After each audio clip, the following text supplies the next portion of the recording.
Okay, we're going live. All right. Dun, dun, dun, dun.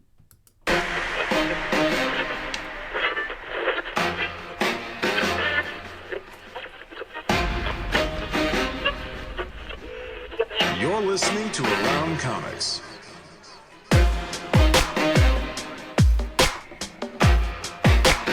Comics.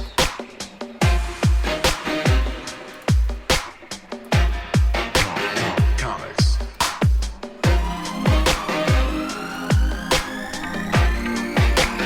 Comics.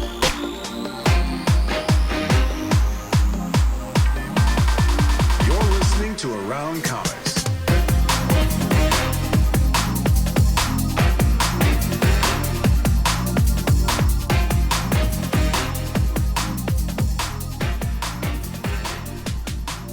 From Chicago, this is Around Comics, the comic culture podcast where we talk about everything in and around the world of comics and comics culture. I'm your host, Mr. Christopher Naisman, and I am joined, as always, by my partner in crime, Mr. Brian Salazar. What's up? Back Hey, buddy. How again. you This is doing? more podcasting than we've done in 10 years. We've done more Pretty in like much. 3 weeks than we I did in 10 saw years. on the Facebooks. It had the your memories from, and it was memories from 10 years ago whenever we were set up at the very first C2E2. Oh my god. Wow. That Yeah, was 10 years ago now? it was 10 years ago. I think 10 years ago this week. Holy shit. They That's didn't crazy. Craziness. you didn't call this like the big 10th anniversary show, the last con of the year? They didn't call that the 10th anniversary show? I'll tell you what, let's introduce our guest here. He's a longtime friend of the show and us, and great guy. And Family member. Around Comics family.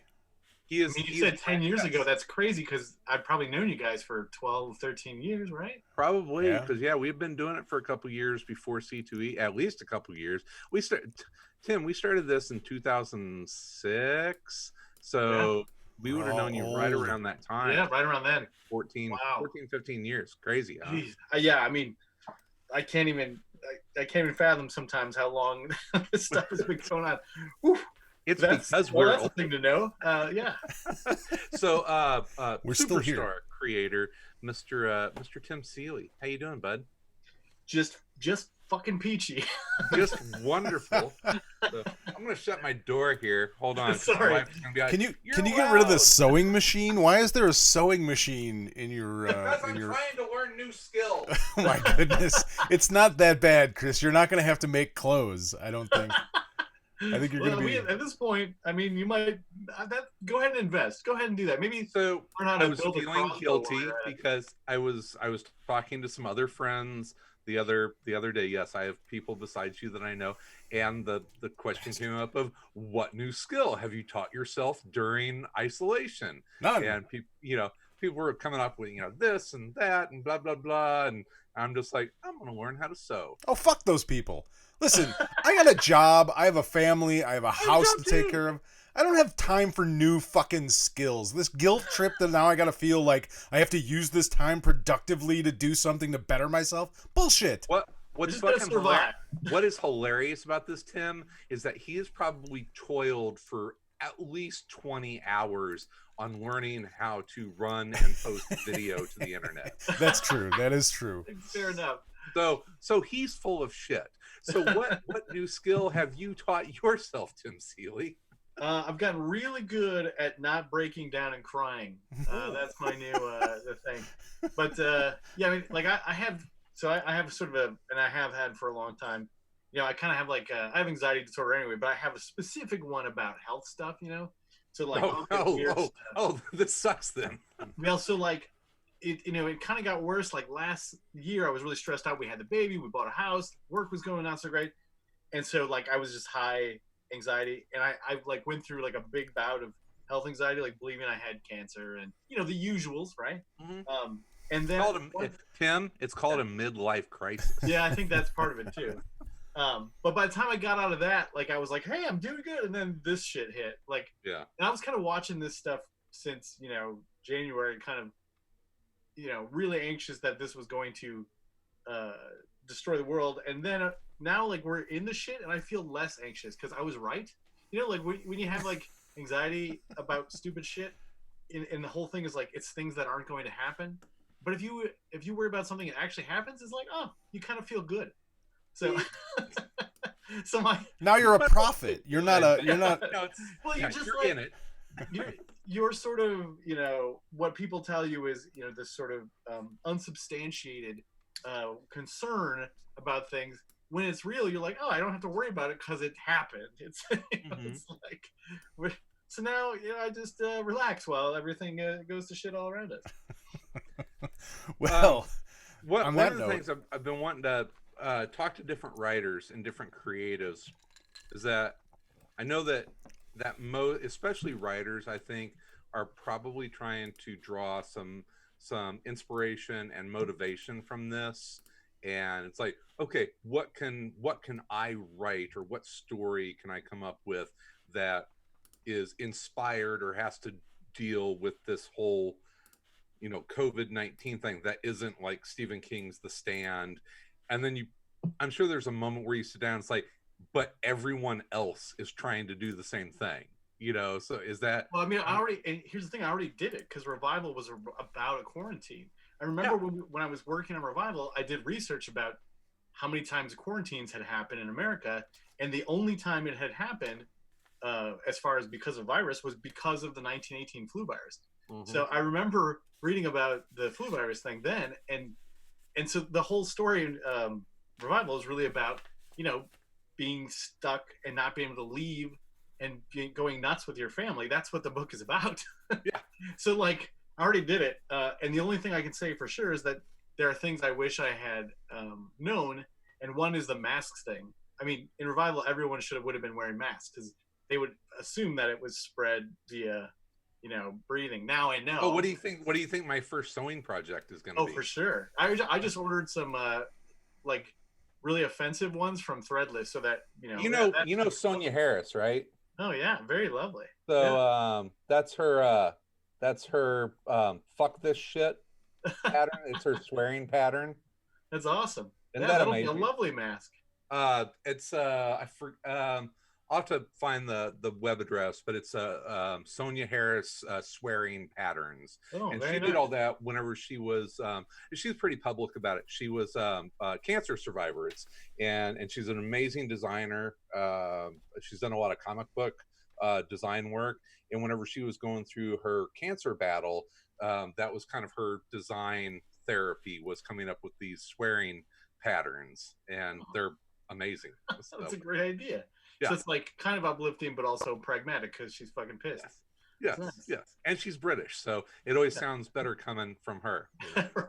Where she's like, wanker. I think she's got one that says stupid wanker or something like that. That's great. But anyway, so yes, Revival. Last I checked, optioned. Well, we're working on it as a movie, which we were. We were supposed to start filming this winter. And we had some financial delays because we're doing it small and it's a whole thing. But it actually ended up working out because if we had gone to shoot in January, we would have been shut down anyway. And so then we would have had footage and then send stuff. It would have just been a mess. So that worked out okay. But we've been slowly working on doing a movie. It takes a lot more time to do it this way. Well, you know what? We'll get it done before Hack Slash. And I optioned that through a major studio 10 years ago. But at least. Yeah. So, but I mean, I don't know. Like now, I definitely do not want to do anything about a pandemic or disease. I don't want to ever write anything about that ever again. I did it before, and I had a perception of what that would be like, and it wasn't quite the same, but it's a different kind of story. And right now, what I'm working on is just something that doesn't reference this moment in time in any way, shape, or form. I guess the thing that I'm most interested in about this time is and I guess this is not a huge surprise, but the protesters being like, we want to go back to work, and just the absolute stupidity of not being like, we want to be taken care of by our government, or we want corporations to pay the taxes, or we want the rich to pay their share so we can have it. Instead, they're just like, we want to work like fucking idiots. That shocks me, and I probably will do something with that. Does it shock you? Yes. Well, yeah, no, it does, because I guess it just shows how the control is sort of complete of a certain population the sort of oligarch autocrats have really, they've solidified their control, right? Like, not in a conspiracy way, it's right out in the open, but they basically have got these people like, we want you to do whatever we say, so we have the money, and you're going to get angry about not being able to do your slave labor. Like, it's people not pissed because they're, owned. They're pissed that they don't get to be doing their shit jobs. That's it's some libertarian friends who are going on and on about how their liberty is being trampled on, and I was like, don't be angry whenever they tell you to stay home.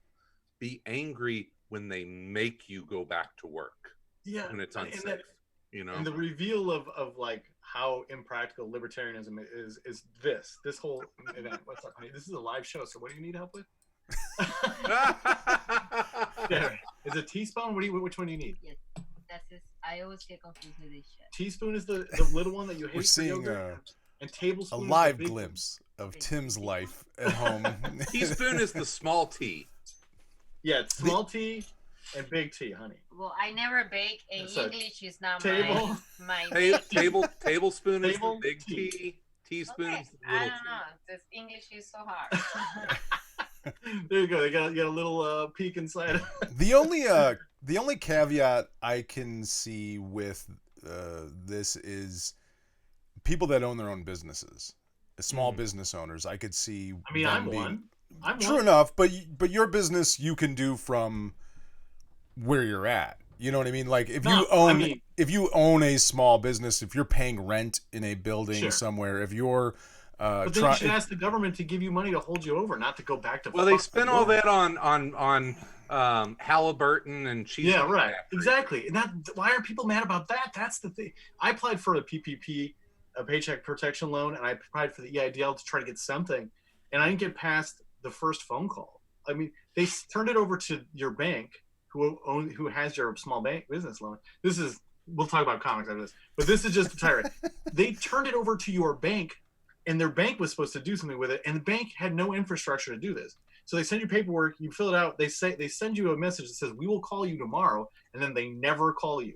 And if you call them, you get this line. It says, "We will call you in 3 days." And I've been waiting for 2 weeks now. Well, so, I mean, this is comic relevant because, I mean, comic books, it's a pay for hire industry. So I run mine like purposely as a small business. So I run it because I also am a publisher, because I go through Image and I have stock and I have all that sort of thing. And I have quarterly payments and I have employees. So I treat it like a small business, as everything goes through the small business. So even though I'm a contractor, I treat it, as if I were. Well, you're a vendor, I guess you would. As a vendor, right? I treat it like as a vendor. Yeah, exactly. Yeah. So this impacts me quite a bit, and the inability for anyone to offer any kind of help is just. I mean, we've made it. They passed out trillions of dollars to fucking hedge fund managers and stockbrokers and all that shit to lose our money again and then give us shit. So like, I can't believe people aren't mad about this stuff. That just shocks me. Like the people demanding they can get a haircut, just the dumbest. Are you talking about the woman that had the sign that says "I want a haircut"? Yeah. I mean, there was lots of those people. That was in Brookfield. Yeah, which is like 3 miles from my house. And I'd just like to go on record as saying, fuck Brookfield. Wow. The whole... Well, I mean, Marta and I we had to go and do some basic grocery shopping today. And we're driving down Burleigh in Milwaukee. And it's like, we're kind of close to a hot zone here in the part of Milwaukee that we're in. We live next to black people. And she said, if we drive 5-6 miles down the road to Brookfield, it's like an 85% less chance of us even coming anywhere near into contact with anyone with the coronavirus. And it's like that shows you. I mean, this the segregation, thing, it's affecting poor and low wage workers and minorities. I mean, there's a lot of classism going on with those Brookfield people. I mean, this is all about them wanting to reestablish their dominance of making people do their work, right? Yeah. The idea that they have to cut their own hair or fucking make their own lunch or, you know, whatever is like, wait, I'm supposed to be the best. I'm supposed to be the master. Where are these people supposed to be working? They're upset because their life has become inconvenienced. Yeah, but not potentially over. It's just, it drives me crazy. Yeah, and 4 miles south of Brookfield is the Freighter Medical Center, where I've got friends of mine who are doctors and nurses who are busy throwing people into body bags as they're dying. You know, it's I mean, crazy. Just the hypocrisy and the idiocy. Like, that's the part I'm gonna have to use for stories. You know, like I don't want to. I think when we come out of this, you know, no one is gonna want to ever think about this again. Like, just like, pretend this didn't happen and give me another Fast and the Furious movie, or like, you know, just like. I just think we're gonna want escape. You know, we want it now. I think. Do you think a lot? Do you think a lot of people will crave kind of, I don't want to say mindless escapism, but do you think that they'll, once we kind of start to emerge from this, that people are going to kind of crave happy and kind of mindless stories, you know? I don't know about mindless, but I mean, I know this for myself. There's an HBO show called High Maintenance, if you've ever seen it. It's about it's a small show, but it's really well done. But it's just about a guy. He's called The Guy. He doesn't have a name. He's a bike messenger weed dealer in New York City, right? And every episode is, the framework is, he's kind of like the crypt keeper. He kind of goes through and introduces these stories, but not directly. He kind of goes, delivers weed to someone, and then a story happens. And then it's two stories every episode. But it's always just like New York stuff. And I liked this show before. Now when I watch it, it's like porn to me. Because I'm watching it, it's like all these interesting, weird people bumping into each other, hanging out at bars, hanging out at parties, hugging, you know, like sharing food, sharing fucking joints. And I'm just like, oh, yes. So I think people are I don't think they're going to crave stupidity. I think they're going to crave connection.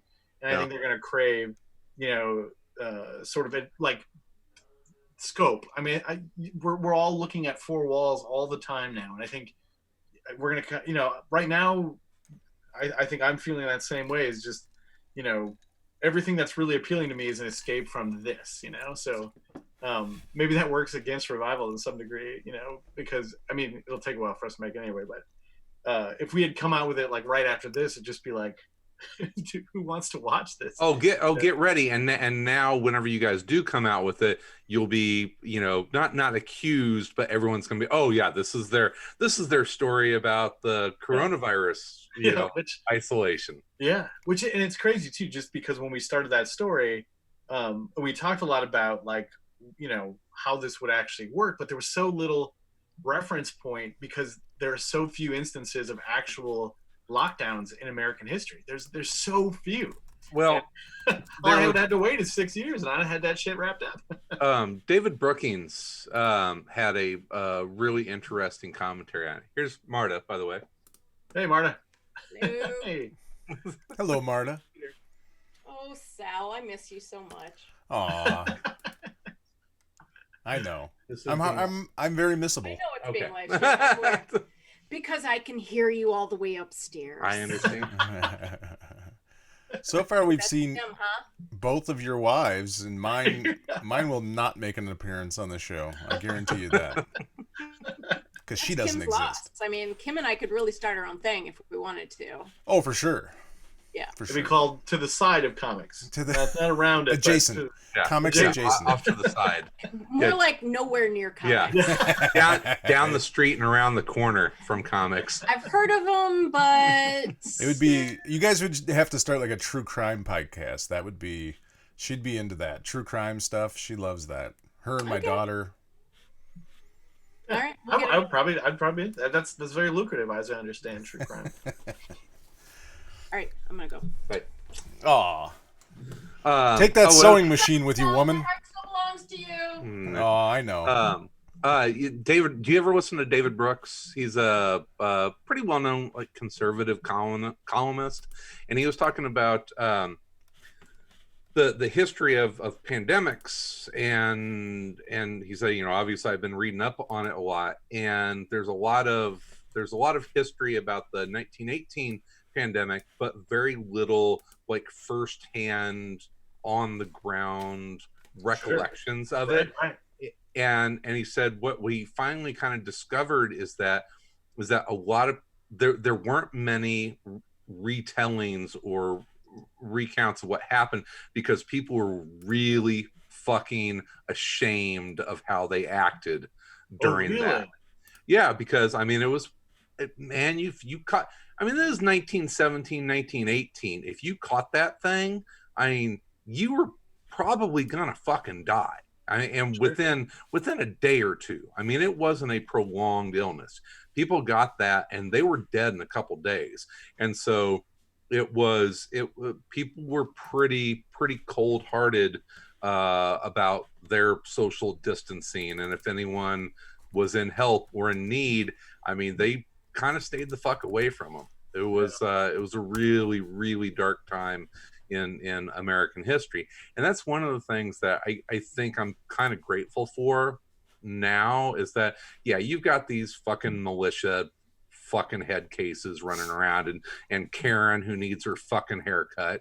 But most people, I think there's a lot of compassion right now. Yeah, most people are, I mean, that's the interesting thing too, is most people are doing this very, very well, and it's kind of surprising. I mean, I think most people do believe science and believe that this is necessary and it's a sacrifice, and it's not such a big sacrifice because mostly you're just staying home and watching Netflix. You're not shipping off to France with a rifle and and your boots. Like, your sacrifice is essentially your social life and your joy and your contact with people, but and small business owners, absolutely. It's that kind of stuff. But I think there's been a fair amount of compassion out there. I agree. Yeah, a surprising amount of. I mean, it depends on kind of, I think, where you are, but certainly like in Chicago, I think I've been surprised and impressed, just in general, about how people handled this. And Chicago, I mean, it can be a little bit attitudey, but I think people have been pretty. As far as the Midwest goes, yeah, Chicago can have a little bit of a chip on the shoulder, but it's Chicago. I mean, still Midwestern too. It's still the middle. So we get to miss in Chicago a little bit, actually a lot sometimes. And so hooked up the computer to the living room TV and watched WGN Morning News. Still the best morning news broadcast anywhere. They are the best. And we finally saw the Mayor Whitefoot commercials. Oh yeah. Where she's stay at home stuff. Fucking hilarious. Yeah, and the memes and stuff have been, I mean, that's the other thing this has been education of, is depending on where you live, your local leadership and government matters a lot more than you would have thought it would, and a lot more than it should have to, because of our federal leadership. But like, we here, I think everyone is kind of in a weird state of stun at how good J.B. Pritzker is at this, and how calming of a leader he is, how good of choices he's made, and how good he is. He was running some black ops shit this week. Yeah, I mean, he wasn't my first choice. He's better. Wait, you didn't want to elect the heir of a gigantic hotel? Yeah, I mean, I don't know. To me, that's the same level. Yeah, Hyatt, right? A bunch of other people. Yeah, Hyatt. Yeah. But he's been great. He's done a really good job, and Lightfoot has been really good too. So I think for us, that recognition of like where you are does matter. I think there is a story there of the Black Ops team that's flying in toilet paper and face masks from China and trying to keep the FBI from detecting them as they maybe it'll be what's the Bruce Reynolds or movie with the monkey where they're stealing Coors beer. What I should know this. It's a 70s movie with Clyde. What's the Every Which Way But Loose? Every which way but loose. maybe we'll have movies like that, like they're wacky comedies set during the. I'm in. Oh, it's when in doubt, put a monkey or a gorilla in it. Yeah, I mean, that was really they were stealing craft beer from one state to go to another one. So, we can I could totally tolerate the wacky crew that JB Prisker put together to get PPE for Chicago. I'm interested. I have an idea for another of a 48 hours redo, so we could work on that. Oh yeah, of things I've done in my life, that is one I have a lot of stories out of. In 48 hours, a lot of stories come out of that event. So that original 40-hour podcast thing. That was. Oh, you're thinking of the 24-hour podcast. Oh, yeah, sorry. He's talking about the Eddie Murphy. Nick Nolte. Oh, sorry, 48 hours. Jesus Christ, I'm sorry. Baby. It felt like 48 hours, Tim. Yeah, it did feel like 48 that was only 24 hours. I still remember Tabor at that thing. Yeah. Getting on the what was he on the El Loco or whatever those things were? Four Loco. The Four Loco. 4chan. Yeah, they're energy drinks with alcohol in them. Whoever thought that was a good idea. Yeah, and I believe they're illegal now. I think it's like they should be. They're illegal because of that podcast. But sorry, 40 hour. You're doing a 40-hour reboot. Okay, well that's also I'm into that. Yeah, Sal was talking. He's like, we should talk to Norton and Crank and Seeley and all those guys and do a virtual 24-hour podcast. I'm like, we're all stuck at home anyway. What are we doing for 24 hours? I mean, we did that like 10 years ago, and it almost killed me then, and I was in my 30s. Yeah, totally, man. Well, we can chain it together. We don't have to all do. I mean, Norton would probably try and be 24 hours. Tom would be there for all 24 hours. I didn't make the first one for 24 hours. I will do the 12 in the afternoon to 2 in the afternoon slot. And I'm putting my stake on that one. You guys, the 2-hour podcast, huh? Yeah, hey, I'm taking 2 of the 24 hours. All right. That's all you can handle. Man. I'll take it. 1/12 of the whole load. Yeah, Sal's going to be talking to Crank about this. No, I'm not. I'm not doing it.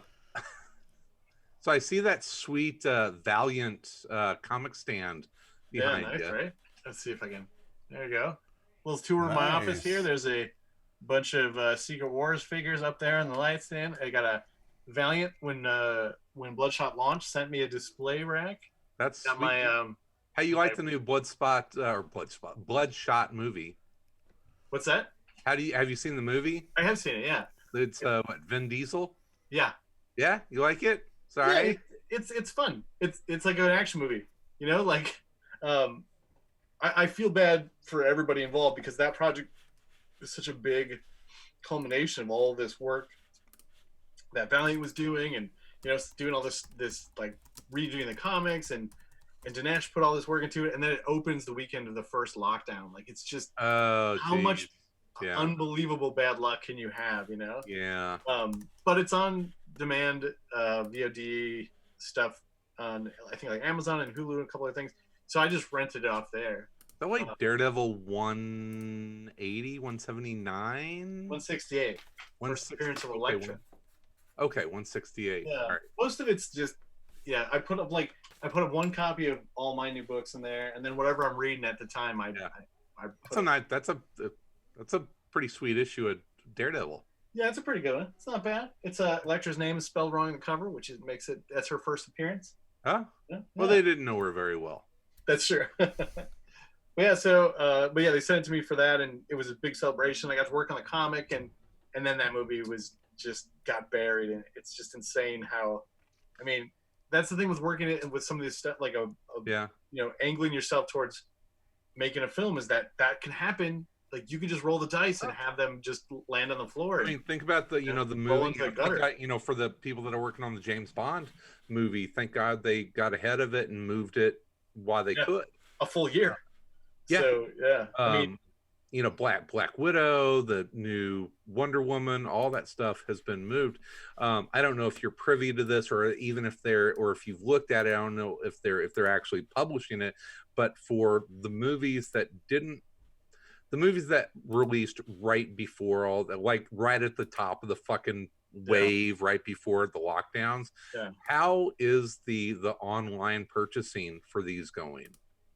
So I mean, I've been studying out of my own curiosity, just in general. Sure. Bloodshot, because it kind of was one of the first ones released, and I think it did okay. The one that did really big was Trolls World Tour. Well, of course, because all the because fucking kids are families. out. Yeah, it did like 100 million on VOD. So like, That's not I bad. think, Yeah, great. You know, it's going to be this weird sort of change because going to theater has changed already in the last few years. It used to be you went to the theater because it was something to do out in public, and now your TV and your sound system at home is pretty much as good as the theater. And so for most movies, you're like, that's fine.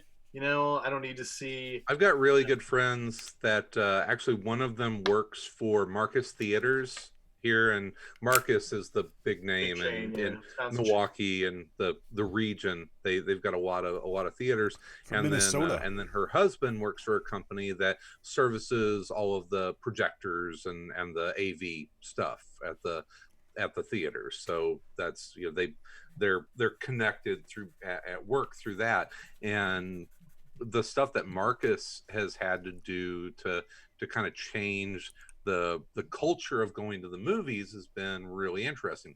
I mean, they have restaurants in the movie theaters, and like ours down the street here in Wauwatosa, it's couches, right? And you get, you know, you can order beer and like good food, you know, order like a chicken sandwich or, you know, what, I mean, like a good chicken sandwich, not like a McChicken. Well, they've got to compete with your living room now. I mean, and that's, you know, that's a new model. And the way it was working would be that you would still go to see an event, right? Like that's why the Marvel movies would work, because you had to, that was a thing you needed to share. You need to see it before, you know, the stuff was ruined for you. Sure. And so that worked, and that's why those movies were so successful. But yeah, now, I mean, how are you going to do when you get people sort of trained to have access to everything? And you know, I think it's going to be tough for movies for sure. I hope, and I'm sure that the movie industry, the theater industry, is hoping that none of the VODs do so well that the studios start saying, well, hey, let's just go this route. It's already done. I mean, that Trolls thing that's it. That's the one. Yeah, but that's a really, I mean, doesn't that, and this here's a comics tie-in, doesn't that kind of feel like publishers saying, yeah, let's just sell direct? I mean, if only because screw the grocery stores and the drugstores and all that, let's just sell direct kind of thing. You know, I think taking the movie theaters out of this, or making movie theaters niche, is a bad decision. It doesn't cost them anything, though. I mean, it doesn't cost a movie studio anything to also have it. I mean, they may do both. They may have it so that you can get it on demand. The current model is basically that you put on a movie, and the first weekend is all that matters. The movie makes its money pretty much like 85% or whatever it's going to do. It makes that first weekend, and everything else after that, you know, it's just. Well, then it's international. Then it's what does it do in China? And people, like the people who are going to come see your movie, pretty much go see it that first weekend. And the only ones that have repeat business are movies that are like stunningly good, and people have buzz about it, or, you know, are like an event movie that people see multiple times. So like Avengers, you know, and Downton Abbey. Yeah, right. But like, so I think in the end, it's going to be, what probably will happen is you'll open a movie, and then you'll show it for a week or two, and then you'll get it on VOD immediately as fast as you can. Yeah. That seems like, I mean, they're still going to want that theater business because you can charge more, and the concessions and all that sort of stuff. And you need that buzz. You need people going out to see something, because, I mean, you know, the current, like we were talking, that on-demand model, like think of Netflix. They released, you know, that movie Bright, which was they paid $90 million for that movie. That's a big budget film. Right. Yeah, that Will Smith fantasy. But it needs to be good. Well, I mean, but yeah, well, not for Netflix. Doesn't matter. That's true. That's true. What I like is, and we've talked about it before, Sal and I have been nerding out on Once Upon a Time in Hollywood for months now, and right as the lockdown was hitting, you weren't able to go, but you were going to go see a 70 millimeter print of it at the Magic Box, right? Right. Yes, I was. And I think that's neat that is, you know, another avenue that, you know, the real film nerds have the opportunity to go and experience that kind of stuff. Yeah, I mean, and there's always going to be that kind of people. I mean, I think the Music Box will be fine, right? It's already dealing with that sort of, you know, model as it is, so it's not so much is going to change for them. And at the same time, I think, you know, as much as the home theater is great and we can all buy, you know, 55, 70-inch big screen TVs with the sound system, I think coming out of this, I think people are going to crave going back to the movie theaters. I hope you're right. I think. I don't think they will. I don't think they will right away, but I think eventually they will. It'll take time. It'll be like everything else. I mean, I think you're going to see long-lasting effects from this on a lot of things. A lot of businesses are going to suffer. A lot of, you know, whether it's gyms or health clubs or comic shops, movie theaters, the places where people gather are going to suffer for a while, and hopefully they can hang in there. But I think people will eventually come back around to that. I don't think you're going to see like people stop going places. People stop wanting to, you know. I mean, I think it's going to change things. Well, we're trying to go places now. But exactly. Places now. People are going to stop going to the barber without fucking guns and fucking tread on me flags. Well, it brings up an interesting point, though. Like I wanted to ask you about, Tim, and if you want to talk about it, if you're willing to talk about, is the recent news about DC Comics, and they're changing their distribution model. They've decided that they're going to start going digitally direct. And they're changing from Diamond because Diamond essentially has shut their doors. But they found 2 other distributors now to distribute comics starting next week. DC's going to be distributing comics through Luna Distribution, and I can't think of the name of the other one, but it's basically DCBS in Midtown. Right. Yeah. Yes, it's DCBS in Midtown, exactly. Which I know a lot of retailers aren't happy about that. You know, for different reasons. It's a tough. I've been talking to a lot of people about this, and I mean, I think Diamond has had they've had a monopoly for 20 years, and everybody did it because it was easy. Longer than that, didn't it? Almost 25, I think. Yeah. I mean, there was still sort of the last grips of Capital and a couple other companies, Heroes World with Marvel and shit, but basically, so they've had it for a long time, and everybody's let it happen because they got their cut and they got it on time and they didn't care, and so they were happy. And now Diamond was having problems before this with retailers, and there's lots of lines of credit to sort of keep some of these doors open, and so there was problems, and that's a lot of more complex stuff. But I think the moment that it was no longer easy and reliable to use Diamond, there was going to be people walking because they weren't happy with it. They were only happy with it because it was easy and because it worked. And if it doesn't work, nobody's going to weep for Diamond, I guess is what I'm saying. So yeah, I mean, DC is a powerhouse with this kind of stuff. Obviously, Batman is kind of known as the book that keeps, pays the electricity bills. They're kind of, the elephant that they can push things around, and they should. They probably should have 25 years ago. They probably should have said, no, we don't think this is a good idea. And I think, you're seeing people who had exclusive contracts with Diamond. This is the other thing that's kind of really kind of hurting a lot of people in this business right now, is that as far as it's book distribution, right? So, trades and bookstore stuff, different companies handle that. Not everybody has to use Diamond, obviously. So, DC Comics can use Warner Books distribution. I believe that's what they use. Other companies use Random House Penguin. I think that's Dark Horse and a couple other companies. So they're still able to ship to Amazon, and I mean, there's tons of books still being sold via Amazon. They're able to distribute books. If they run out at Amazon, they're still able to distribute. Image Comics and Dynamite both have Diamond Books as their bookseller. And if you have an image book like I do, now it's suddenly very disheartening because you know you can't distribute to booksellers. Obviously, most of that stuff is closed or whatever anyway. But you know, it just shows you why this was a bad idea to begin with. So, you know, I hope it forces some changes. Of course, retailers hate dealing with other retailers, but I don't see, you know, and this is the other kind of thing about this business. I'm sure it's true of other businesses, but I only know this one really well. So the problem that we have in comics is always that there are publishers, there are retailers, and there are distributors. That's the three major, you know, are branches of this business. And when they all do their thing separately, they can work together because they don't get funny about the other one, right?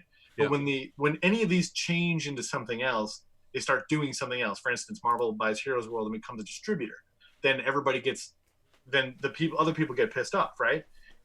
When you know, Amazon starts distributing comics or starts making comics instead of just selling them, then you get people pissed off, right? And this is the case. You know, Midtown and DCBS are also retailers. This makes other retailers uncomfortable. Why are they getting preferential? They don't want to, you know, treatment. Why they don't want to order from them directly? They see them as their competition, not as their supplier. That's always been the case in this business, and I'm sure that's true across the board. Not just comics. Yeah.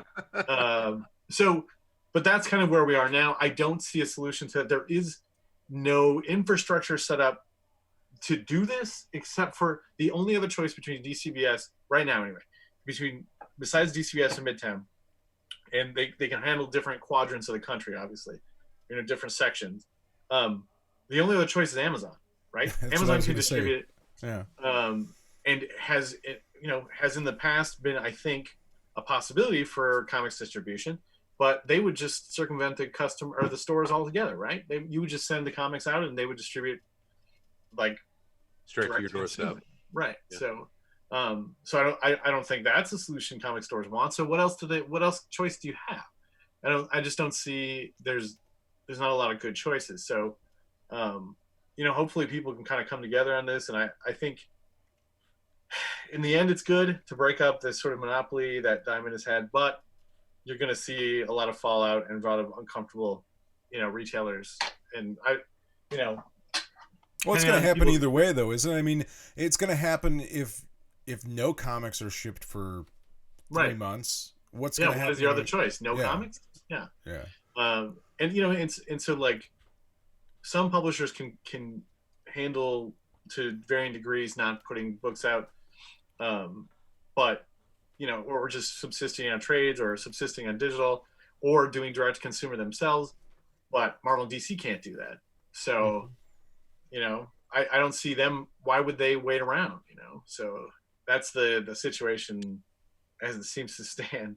And you know, when Bloodshot came out and didn't do very well, and this store stuff Valiant seized up, and I lost 2 gigs. I had 2 jobs that I no longer had. We had pencils down, and I had to take 2 weeks and find new jobs. And I did a bunch of commissions to make up for the money I didn't get. It worked okay, but like, you know, that's not great for the creators either, right? I mean, so we want fucking books to come out. Right. Yeah, no shit.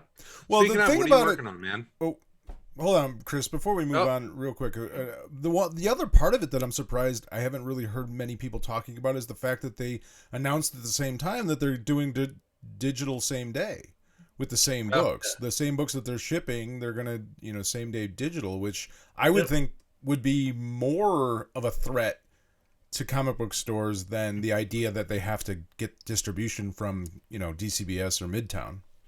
Yeah, I don't think it is. Yeah. To me, it's. I don't think having to wait 2 weeks to pick your books up, whatever the same day. I don't think that's ever been a concern. I don't think, I mean, I don't. That doesn't. I don't think it won't change anything for retailers. I don't think it'll hurt them. I don't think, it's a negative. But I guess I'm always sort of surprised the way people react to stuff in general. So I guess, we'll see. I think a lot of comic store shops thought of digital as going to be this big threat, and it wasn't anyway, right? In any way. Right. And I think for most the people who buy things digitally are a different group of people, generally speaking, than the people who buy things physically. And probably a fair percentage of people, who read things and try them out digitally turn around and buy the trade or something like that, or people who just want to sample something, and if they like it, they come in and buy the regular books. But so yeah, I just, if they could embrace that, I think they might, embrace digital, embrace the future, but use it to sell more books. I don't know. I hope that's what people do. I hope that's what people think of it as. I hope. we all hope. We all hope. It's good. It's definitely challenging times for this industry in a lot of ways for a lot of different people. When hasn't it been challenging for this industry? Well, the thing is, this is the thing that's always kind of pissed me off in general about this business, is that it's full of nerds, and the nerds are sort of self-defeating, and so there's been this attitude about this is dying, and we have to, certain people think they can save it. It's like, it's fucking fine.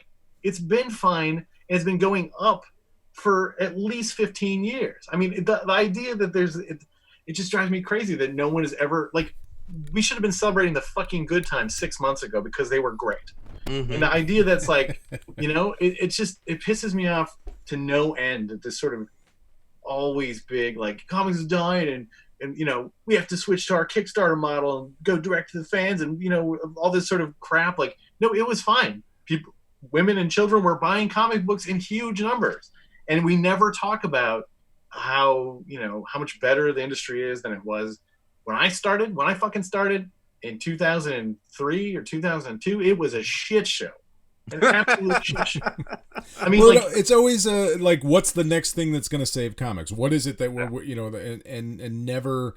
The answer is always comics. Comics always fucking saves comics. Someone comes out with a good comic and it's fine. Like, the medium is fine. Like, someone comes out with fucking Dogman or Flight, or Rena Tegelmeyer does a book about braces, and it's fine, and people are introduced to the medium, and they buy a shit ton of books, and it's taught in schools, and like, it's just this idea that, like, we always have to save it. It's like, just celebrate the fucking thing for a minute, like, just no, we don't get to do that, Tim. That's not self-defeating enough. We have to... it's I don't know. And the thing is, I teach, so like, I teach at a college, and I teach a comics class. I teach cartooning for a comics class, and the people who should be worried, I guess, in this business are Marvel and DC, because they have not managed to get new people at all, really. Mm-hmm. At least for the past 5 years. All my students read comics, but none of them read Marvel and DC comics. Sure. Right? So I would be worried if I were those people, because they're sitting in their laurels and they're fine with selling to the same audience they've always sold to. I mean, DC is doing a pretty good job, because they're now doing like the Cami Garcia Raven book and that sort of stuff. So they're getting their characters in front of a new audience, but Marvel isn't doing shit. And so those are the people who should be worried. But the rest of us, the rest of comics are doing a really good job of reaching out to new audiences and doing new genres really well. And one of the things that I've seen that I appreciate is that, and you remember 2003, 2006, 2010, everything was about selling the option. Yeah. It's not that it's they lost. I really feel like creators and Sal and I would get emails from people all the time. It's like, yeah, I've got this comic that we came out with, and this is the elevator pitch, and it was so transparent that they were just trying to get an option for a TV show or a movie, or to get it somewhere else. And there was that real feeling for about 10 years that a lot of people were not everyone, but a lot of people were creating comics as a springboard to something else. And that goes back to kind of what you're saying about celebrate the comics. And I feel like there is a whole new generation of creators that they're there to make comics. Well, I think, and I'm not disagreeing with you, but I think what happened is that side of the business, this sort of comics being a launch point for other media, is so ingrained in the business now that you don't really. I think there was this sort of misunderstanding of how this worked, and so you had this kind of rush of people. I would say not even comic creators necessarily.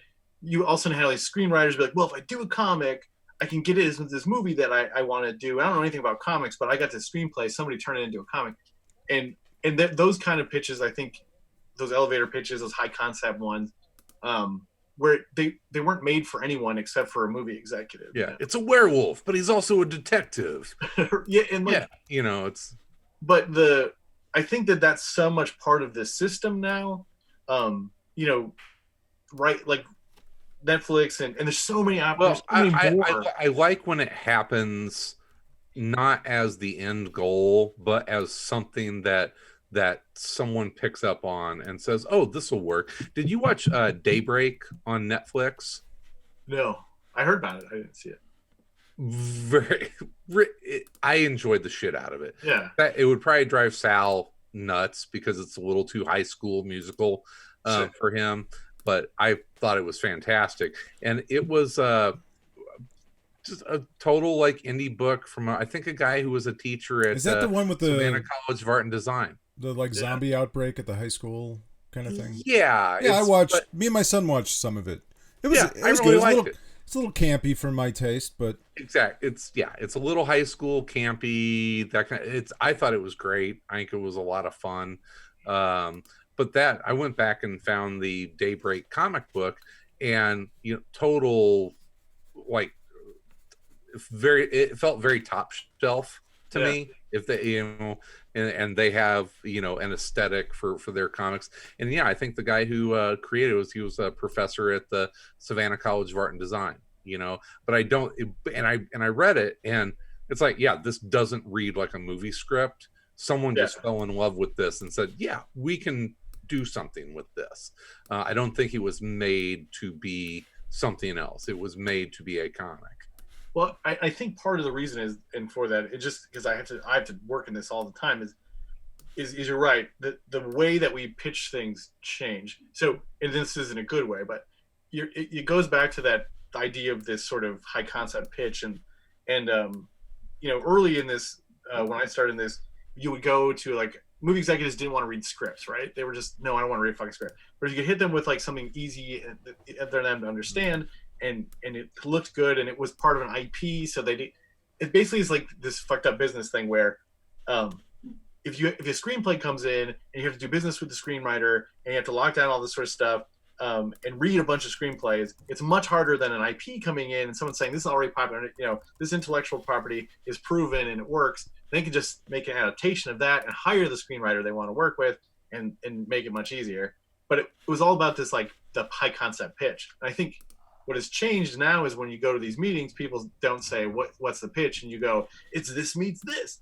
They say, well, who's the character and what's their arc and what's this about, which is what it should be, right? I mean, I think that's, you know, I think enough stuff came out that was high concept that was easy to pitch that wasn't successful, right? Like, you know, I mean, I think I like 30 Days a Night, but it was such a great pitch. It's like, you know, it's vampires in Alaska when it's dark for you know 24 hours a day. You're like, that's a great pitch, and then they paid millions of dollars for the option of that. And the movie came out, it did like meh, you know, and Scott Pilgrim, which is a great movie again, but also like didn't do great because I think it was hard to sort of sell to people.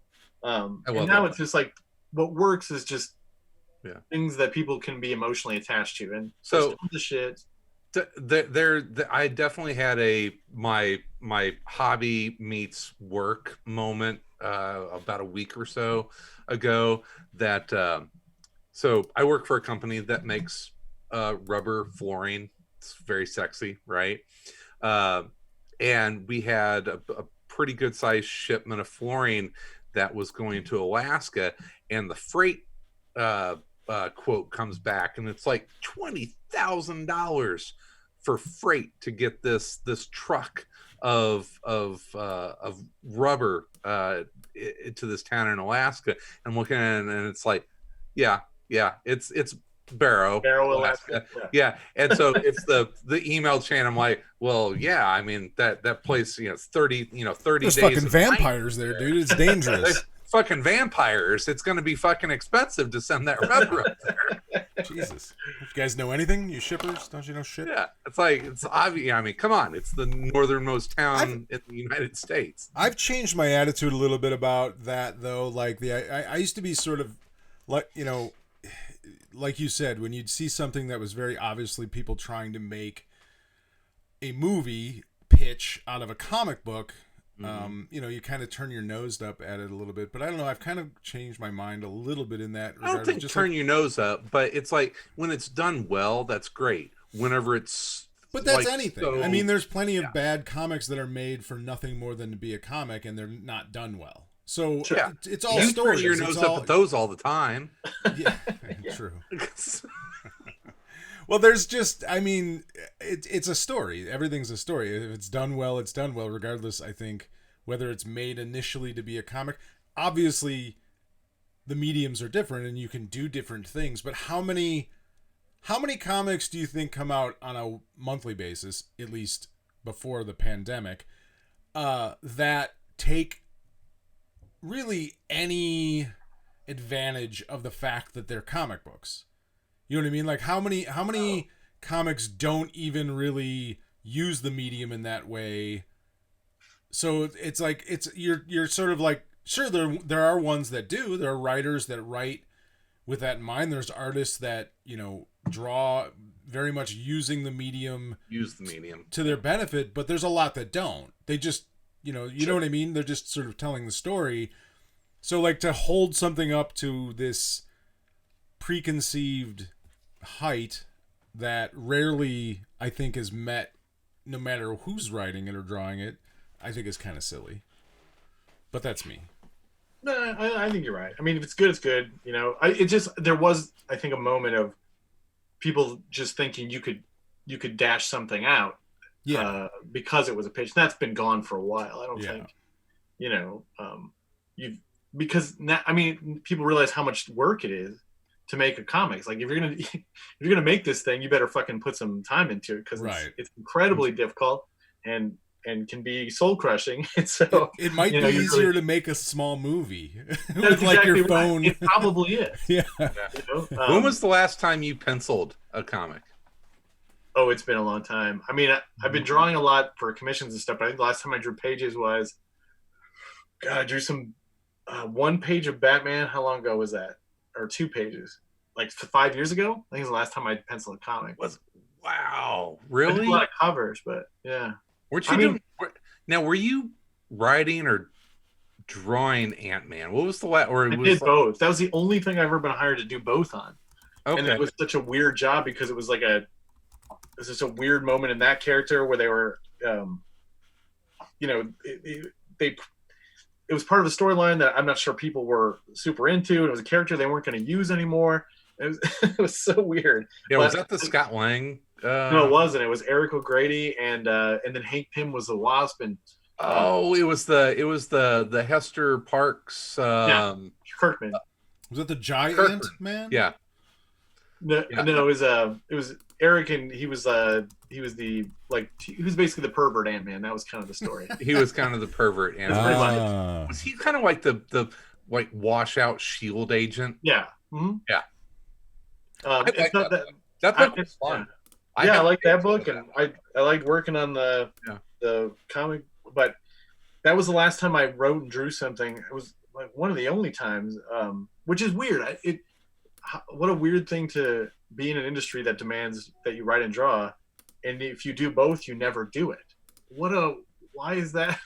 I mean, I don't know. It never happens. It's either the timing, like you can't time it out, or because if I'm writing 2 books, I can't draw one. I can write one and draw one, but so yeah, it's just like I've never made it work, and it's sad. I mean, I drew comics straight for 12 years as a job, and the idea that I haven't drawn a comic in 5 is is pretty awful. I mean, Is I that not that you're going to be going to any conventions anytime soon, but is it weird in the last few years going to a convention and people probably purely knowing you as a writer at this point?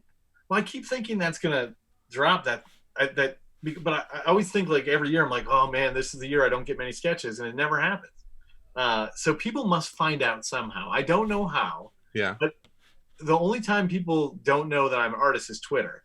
Like, because I'll post a drawing, people are like, wait, what? Did you draw? Who drew that? I was like, and I'll say me, and they'll say, I didn't know you drew. I thought you were just a writer. But like, but people who come to me conventions, they never don't know. No one is ever surprised. Okay. What do they ask you to draw? I mean, it's almost always Cassie or Nightwing or. But did you? I wrote. Nightwing. Did you draw much Hack Slash? No, I mean covers. I drew. Yeah, I mean a couple stories and. Yeah, you didn't do interiors on that book. Rarely, yeah, I know. And Nightwing, I didn't do any interiors. But I don't know, like, and I just did a round of commissions, and I did probably 4 or 5 Nightwings, at least 5, 6, and I did a bunch of. It's always like when you do sketches, it's always sort of like, this is your life, right? It's always like all the things that you've done. Like, so I did like some Dungeons and Dragons characters, the Dark Elf trilogy. I drew that back a while ago. Oh God. I do some G.I. Joe. People have me do G.I. Joe. People have me do Nightwing. People have me do He-Man. He-Man, yep. Hellblazer, and then Money Shot. People have me do my characters from Money Shot. So it's like people can kind of tell you what they like from you, pretty much, So that's sketches. Yeah, I kind of forget about the G.I. Joe stuff. That was really a big springboard for like you and Mike Norton. That was kind of was that the book that really kind of put you guys on the map? Yeah, I mean, so I started at Devil's Due as an editor, and then got the job of drawing it because it was so much easier to just have me do it because I was talking to Hasbro every day, and I knew what they wanted. So yeah, I just drew it on staff. I drew it for like 2.5 years. Like, yeah, I went from like nothing to G.I. Joe, which at the time was selling, 60,000 copies or something like that. Wow. Yeah. Hey, Tim. Not to interrupt that, but did you sell that Dritz sketch that you did a while ago? That was commissioned. Yeah. Oh, was it? Okay. Someone's gonna want a Dritz sketch. I might have to hit you up. That was like my favorite. Those books, I absolutely loved those books when I was young. Oh yeah, me too. I read them when I was 13, so I drew that book. It was great. I got to hang out with Bob Salvatore. Yeah. So like. But it is to just go back to that. People haven't forgotten yet, but I think it's coming, and I need to draw something. Otherwise, I won't have any sketches to do. So I just don't know. It's so I can't.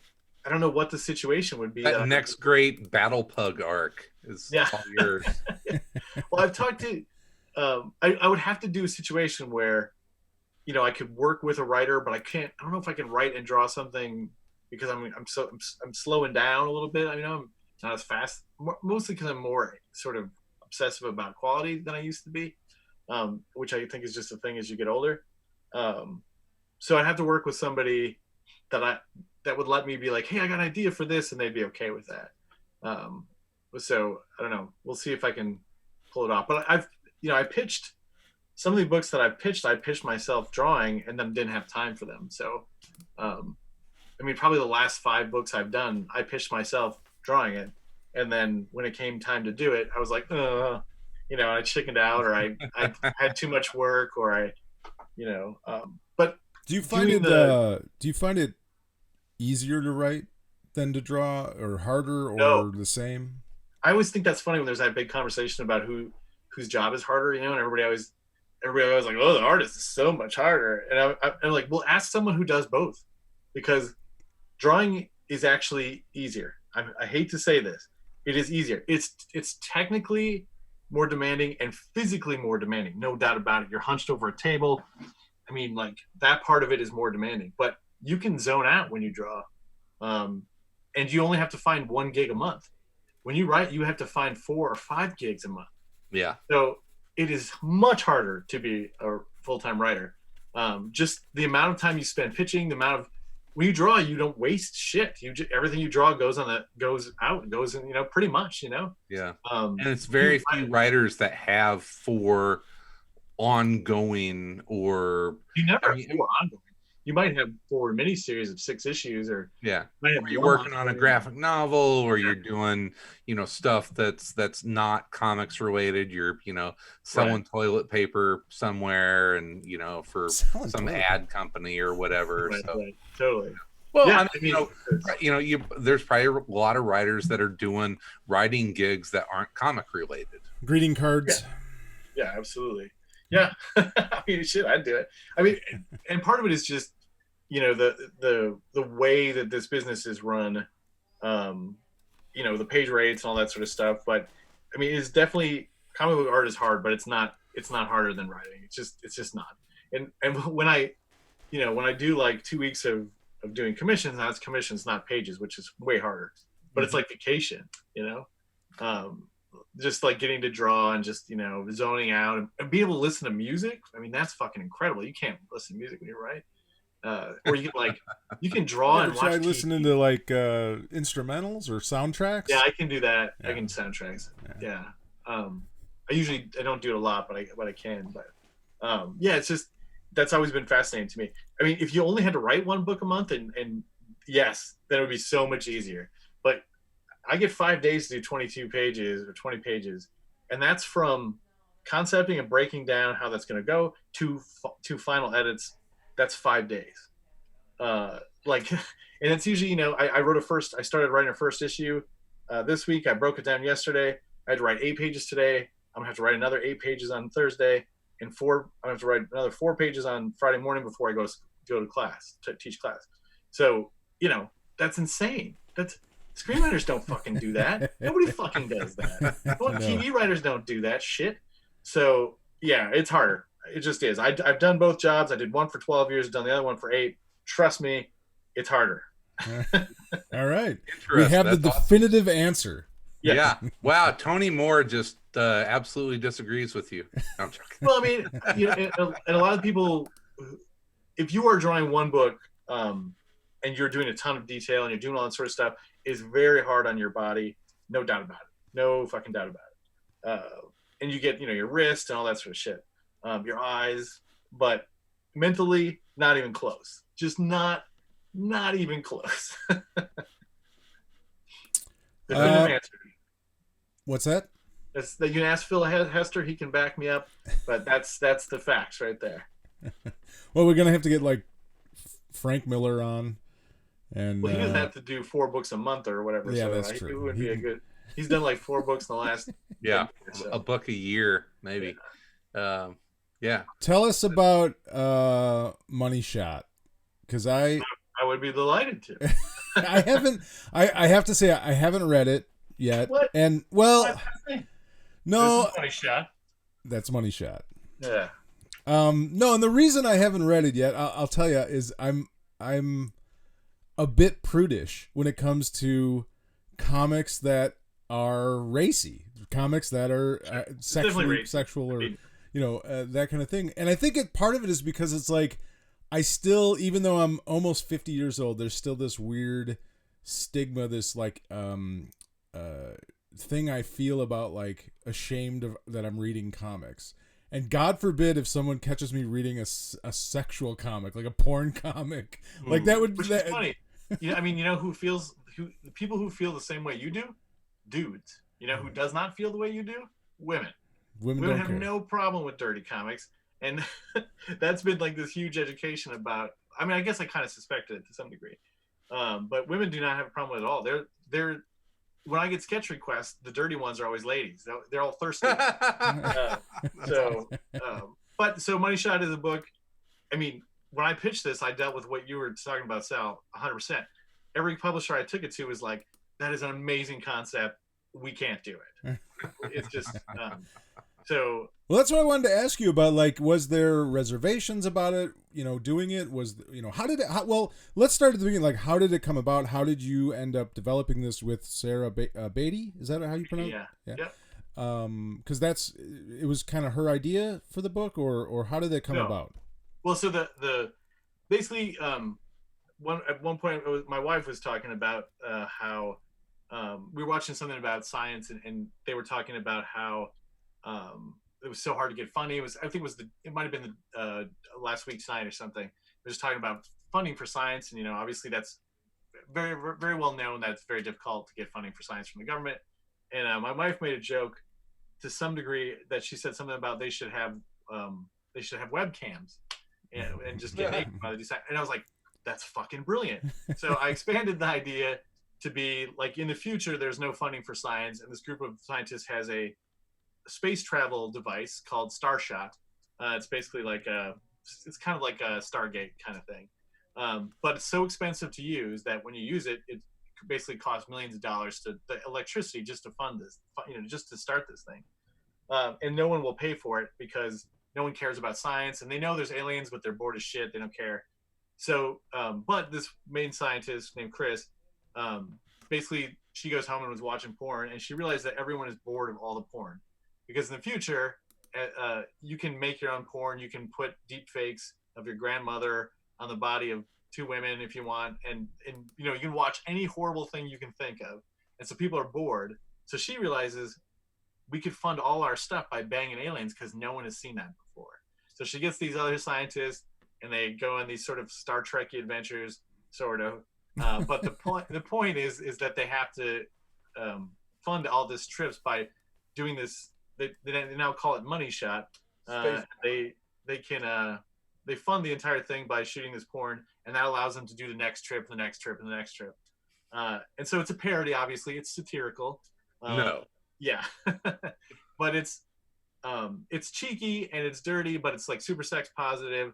And it's so I'd come up with the characters and the plot, and I realized it was not a project that well, when I pitched around, people were kind of like, ugh.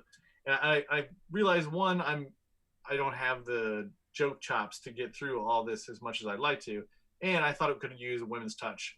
So I pitched it to Rebecca Isaacs as the artist, and she was instantly into it. So I had her, and pervert. And then I've known Sarah Beatty. She's a Twitter comedian. She has like 300,000 followers or some shit, and Instagram and stuff. But I've known her for at least 10 years. We met because she sent me a thing about, she was a fan of Hack Slash, I guess, and whatever. So she followed me. Like, one of the first followers I ever got was Sarah, and I turned around and followed her because she was funny, and she had like 20 followers then. Now she has like 300,000. So we've been friends for a long time, and we keep in touch. And so I've been trying to get her to work with me on something going back to like 2012, I think. I had pitched her on a couple ideas, and she turned me down. And so I decided I would try her one more time, and I just emailed her and I said, you should do this one with me. And it was just a short description, and she said, okay, I'll do that one. And she said yes, and I couldn't believe it. So basically I write she and I talk about stuff, and then I write the plots, and then I send them to Sarah, and she dirties up the jokes, and she dirties up the scenes, and then I finish it off, and basically, like, anything super offensive in the book, that was her. So you're able to just push that on her, huh? You just yeah, that was Sarah. That wasn't me. Don't worry about it. Totally wasn't me. But she is very funny. I've actually followed her for a while too. I think I don't know if she followed me or she followed Around Comics or something, but I mean, like, years ago. Yeah. And I didn't really know about her that much. I didn't know that much about her. But then when this came out, I'm like, oh, at first I didn't make the connection, and then I was like, oh, okay, I know who she is. And who's publishing it? Was it Image? Vault Comics.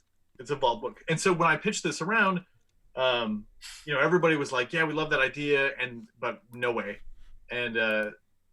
So I met the Vault guys because I did they did a video game job, essentially, where they staffed a video game writer's room, essentially. So it was me and Mike Bracey and Elliot Rahal and the editor Adrian, and so I got to know those guys through that job. And when I was like, oh, okay, I'll try one more time, and I threw this at them, and they immediately said, yep, we want to do it. And they were like, that's perfect for our market, it's perfect for book market. they didn't want me to change any of the dirtiness. They were super excited about Sarah. So, you know, it works, and it was a big hit. It was their best-selling book, and it was a surprise, I think, even for me that it did so well. But it's like I'm just having to reach out to other markets because I just kind of feel like, you know, there's a whole world of people who want comics, but they don't have the same, you know, like approach of the regular Wednesday crowd, I guess. And so I'm trying to get books to those people, and maybe that's a terrible idea, and I should just be writing, you know, fucking another Marvel or DC anti-hero thing or something. But I you know, with variant covers and a new character that you must collect. But so is this sort of going to be? Do you think? Well, I guess one of my questions is ongoing. We started out 5 issues, and then we sold well enough to go to 10, and now we're ongoing. That's awesome. I went to Amazon and looked it up, and your author picture is the picture I took of you. Yeah, that's right. I took that picture. I think it might be in one of my, not in this book, but it's in some of my stuff. So, but if you look at our rankings, it's amazing. Like on Amazon, we're always like number 1, between 1 and 15. It goes up and down, but on the erotic section of Amazon, so like there's a lot of people reading that kind of stuff, you know, and those people aren't put off. They're into it. So, sure. But yeah, the staff has been great. The design of the book is beautiful. It looks really nice. Well, it makes sense with her. I mean, I'm sure her audience specifically too. I mean, she's very sexual. Yeah. Her Twitter. I mean, she's very funny. She's hilarious on Twitter and Instagram, but she's also, you know, very attractive, and she's sexual and sex positive kind of person. So I'm sure, did that make it easier to sort of sell the book because you kind of had that built-in audience with someone like her attached to it? I mean, yes, I think it helped immensely to have Sarah. It helped immensely to have Rebecca, and you know, but everybody, I you know, and Sarah's able to, when Sarah, for instance, when Sarah was on, she'd never done a podcast before. Somehow she's like from the internet. She'd never done a podcast. And so she did Word Balloon with Suntress, and like it was instantly like his most listened to episode. Like just because she tweeted it out, you know, right. We beat Bendis on that one, and so she has this. Why the hell didn't we have her on tonight? Come on, Tim. Yeah, she doesn't do videos. She's too shy. But you know, so she has this amazing reach. She offends a lot of people, which I think is great. She offends people I can't offend. She says what she thinks. But you know, I think it was the way to go, and I feel like this creative team is the right one. Kurt Michael Russell, awesome colorist. Crank is on letters. It's like a perfect meld, and it feels right to me. Like a lot of things I work on don't feel right, but this one I'm really happy with. So sweet. Well, I just ordered it. Awesome, man. It will. The Prime shipping doesn't fucking exist anymore, so you'll get it like 9 days or something. Yes, I've clogged up the delivery system. I've just cost some poor person their insulin, probably. Nice job. Good job. Well, I appreciate it, but I do think, I mean, the thing I've also kind of found out from, just like you said, when you do that, this is your life, and people come and get sketches from you. People, at least for me, it's not sure for everybody, but people just like my creator on stuff with me better. I don't know why, but they like Hackslash better, they like Revival better, than my other stuff. Even though whatever, some Nightwing sold big numbers, but they still, like, people feel personal connection to those characters. So, yeah. And Hackslash is sexy, and I never really get in trouble for it.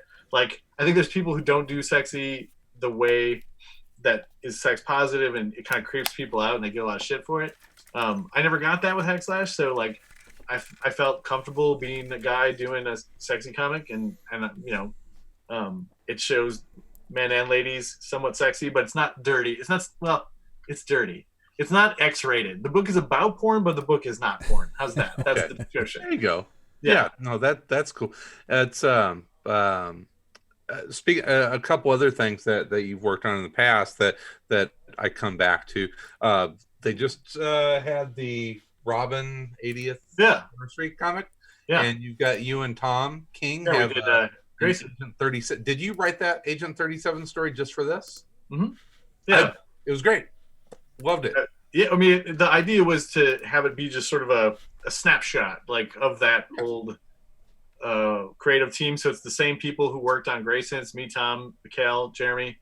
I think even Carlos Mangual came back to do the letters. So it looks and feels like that comic. And, and Grayson is another one of those, like, it's kind of, I've had plenty of stuff that came out and then was completely forgotten. But Grayson sort of, kind of still has a base of fans that I know the omnibus still sells because they keep reprinting it. I keep getting royalty checks for it. There you go. Nice. So yeah, it was really good. I mean, it was. I loved. I like that series a lot. Yeah, I like that series a lot too. I really like what you did with that character and. It was a little. I think in a weird way, it's sort of ahead of its time and also like it's in we. They struggled what to do with Dick Grayson, and we figured it out.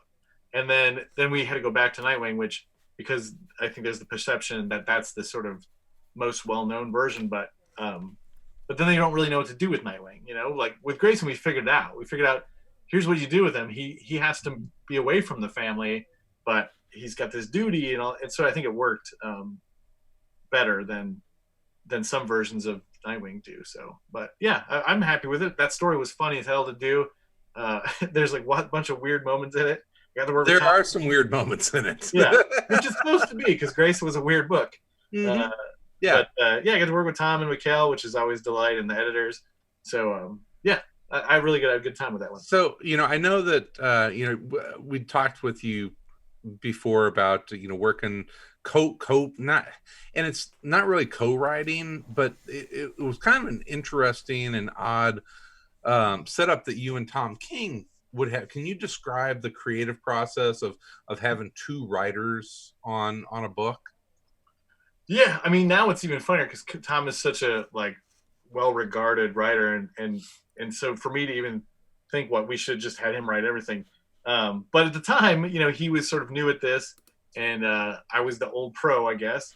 But he had lots of experience in the actual world of espionage, and so we figured out ways to utilize that even metaphorically, I think. But our process was just, we didn't know each other. We had never met.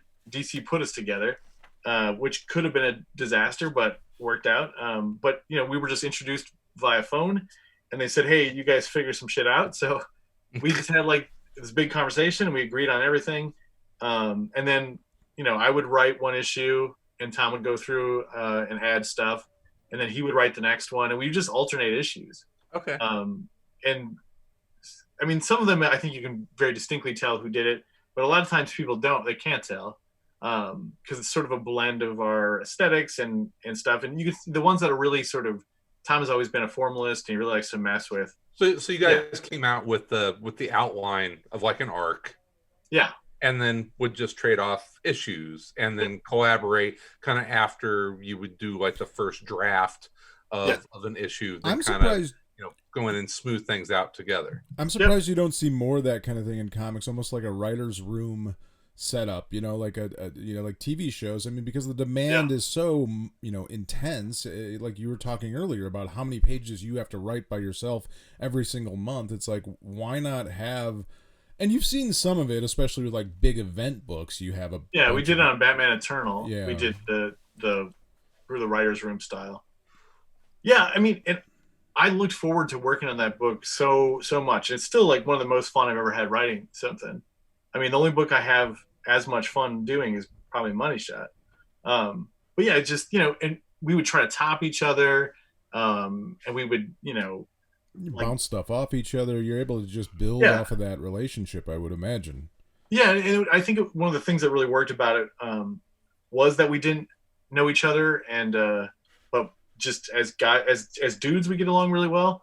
And so part of it was just like not trying to ram, like try to force the other one to be something they're not. We were like truly collaborating because we were kind of figuring each other out. And it was a blast. And when we did that one for the Robin 80th special, my dad had to have this emergency heart surgery, and so we're at the hospital, and and we're waiting for him to do surgery. And so I talked to Tom, and I was like, we got to do this Robin thing. I'm sorry, we got a good idea. I'm at the hospital. It kind of sucks, but I have to get writing. And he came up with like the basic outline in like a minute. And like, then we just talked about dads. And then I wrote it and sent it to him, and he added dialogue. And then we fixed around some stuff, and he had some ideas, and we're done. It was so much fun. It was like a great, yeah. And it's, if you hadn't worked like that before, there's no way you could have done it. And it's kind of neat to have a relationship with a writer like that. I mean, you hear about writer-artist relationships all the time, and we've seen a few examples of this. I think like Brubaker and Fraction, they did, what was the Iron Fist? Were they doing Iron Fist together? Yeah, I think so.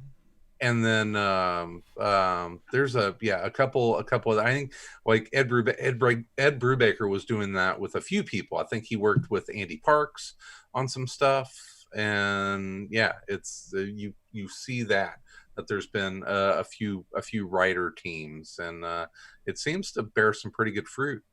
Yeah, it's just, you have to have people who are okay with like, sort of subverting their own ego or expectations, to know that it's not going to be you, it's going to be you and someone else, and so whatever that new thing is, the thing about Grayson, which I think is interesting, is that it's a fusion of Tom and I, right? Like, it's got the sort of formalism busting stuff that Tom does, and it's got like Tom loves to write about relationships, so it's got a lot of that. Like, it's got the the sort of romance aspect, but it's got then like weird shit that I like, and bringing in a bunch of DC Wildstorm characters, and that's something I like. So you got that, and Tom loving like old comics, so we did that Robin Dies at Dawn story. Like, you get everybody's fusion into something that you wouldn't have done necessarily. So yeah, I wish it was done more often. And that's kind of that model is what I kind of used for Money Shot with Sarah, which is, I can do the plotting and sort of the arcs and stuff, but I just let her, whatever kind of joke she wants to do, we'll find room for it. We'll find a way to do it. So cool. I look forward to reading it. It's good. It's my favorite thing I've done in a long time. So I recommend, if you ever like my shit, try this one out. I promise you'll be into it. I think we're any having more hack slash on the horizon. Yeah, I'm always kind of working on it. I have to just figure out a way to do. Yeah, I'll do something with it. There's always something. I just I haven't figured out. I have to figure out, like, horror stuff has changed since we started it. So if it's a story about horror movies, I have to figure out what's the thing about horror movies now, right? That's the question I have to ask. They're all escape rooms now. It's they're yeah, you're right. I mean, and there's the tropes kind of change as time goes on. I mean, I think the core of the slasher movie stays the same, but I just have to figure out something I want to say about it. I think that's the that's always the question with that book. So, do you find it hard with that book to sort of, I mean, it's kind of steeped in the 80s slasher movies, and I think, thinking about that right now, it's like, it's a perfect movie for today. Like, it's it blends so many things. Never went away. There was like a brief moment when they got replaced by like Japanese horror movie remakes, but I mean, there's still, Blumhouse puts out like great slasher movies all the time, right, and good high concept stuff, and people, you can reference the tropes pretty easily because they never went away. That's one of the inadvertently genius thing I did with Hack Slash. It wasn't on purpose, but there's two things that keeps it evergreen. One, the goth fashion thing, she doesn't look dated. She still looks right. That shit's still fine. Yeah, right. Like, oh yeah, for sure. And that was an accident, but Cassie doesn't look like a character from 2004. That doesn't matter. Like, that might totally change. Hot Topic. I don't know if Hot Topic's going to stick around after this. Yeah, maybe not. But like, there's always a new name for goth kids, like goth punks. They're emo or they're e-boys or whatever. It always there's always around.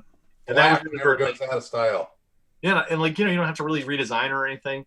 And then slash movies like just keep showing up. And so if you do something about them, you're fine. Everybody's familiar. They never, they never go away. They're always fresh in a weird way. Well, that was when we were talking about Bloodshot. I saw the movie and I liked it. I thought it was pretty good. Yeah. And what I liked about it the most was the way that they played with the trope of a typical action movie and the revenge movie, right? Yeah, and which is part of the comic. But yeah, my take on that movie was like that was definitely the best action movie of 1997. Like it like not that it didn't look updated, it did. The special effects were great, but it's the kind of movie they made in 1997, right? Like the kind of action movie, which they haven't made in a while. That kind of like, like aggressive, just all out action, military shit. They just don't make a lot of those now. Right.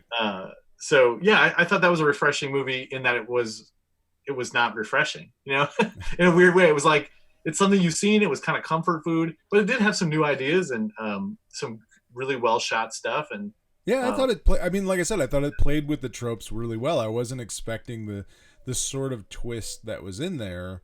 I thought it was kind of interesting, and I was like, oh, okay, that because it sets it up as very much a typical, like you said, 1990s action film, but then it's like, oh no, there's a surprise here. Yeah, there's a modern twist. Yeah, I liked it. Yeah, agreed. And that character, I think is he just looks cool, but then you have to. So people are like, oh, he looks neat, but then you have to. And I know I have to work on him every month, but you have to add like heart to him, and they did a good job. They figured out like an emotional. Yeah. Because he always looks cool, but can you give him something for people to lock onto? Right. Something more than just the guns and explosions. Yeah. There's a lot of explosions. Cool. There's a lot of explosions and gunfire. It's very explodey. Yes. It's very exploding. There's a flower fight.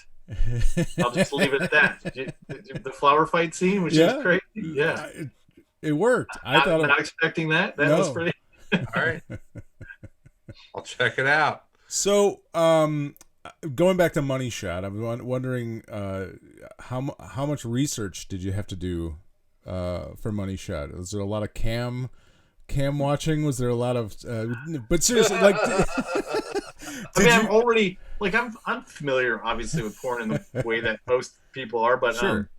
But I've always been interested in the business, I guess. Yeah, no, and that's what I meant more so. Did you actually sit down and talk to anyone that works in the industry? I did, yes. Yeah. And I have a friend, I actually met her at a Masters Universe convention, but Tanya Tate is a friend of mine. She's a porn star, and she's a wonderful fucking person. And her husband is a manager for stars. And so I asked them questions about the business, and they helped me out. I went out, my wife and I went out for drinks with Tanya and her husband and several of Tanya's friends who worked in the business. And they were just so many great stories, and they were such interesting people, and they were such lovely people.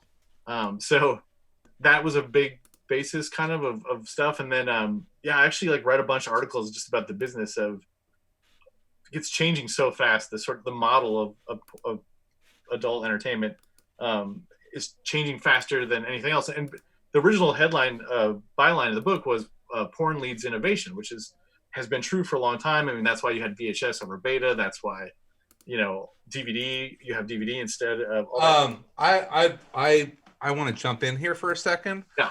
I bought a goddamn HD DVD player because porn adopted it, and god damn it if everything didn't go to Blu-ray. So I'm going to call you out on that one. That's right. That one. It all fucking stopped with HD DVD. Good point. Okay, so they missed it on that one. Yes. But generally speaking, like the web model that a lot of people will probably be adapting. Pornhub has been doing that version for a long time. So it's an interesting business. They have the same problems, of course, as just about every other thing. But it's performer centric. They often now kind of have more control of their destiny than the old sleazy models of the former porn business. So, so I did as much research as I could. I'm always interested in talking to people. I'd known people who were cam models and stuff before this. So I kind of had an idea of how that sort of stuff worked. But yeah, I mean, and we obviously extrapolate and do some exaggerations and stuff, but it's based on a fair amount of fact. There's more. I had to research science as well. So there's a lot of research in this book. There's slightly more on the porn side than the science side. There's a book. It's an audio book, and I think they turned it in. It was an Audible original, but they turned it into a podcast. I think you can get it on Stitcher or wherever else. But it's called The Last Days of August. Okay. It's by a writer named John Ronson. He was a journalist, but he's written a bunch of books that are nonfiction, and this one is about a porn star named August, and it's a dark story. It's not a feel good story about the industry necessarily. Wait, but is it about August Ames, the girl that died? Oh yeah, sure, I heard about that. Really good. I mean, really well she committed done. Suicide. She did, yeah. But it's sort of the look at what you might think led her to doing that, and then the actual reality of it. It's an interesting industry in a lot of different ways. But I think there's a lot of preconceived notions too that people have about it that aren't necessarily true all the time, and can sort of things can play out a lot differently than what I think people assume when it comes to those people that work in that industry.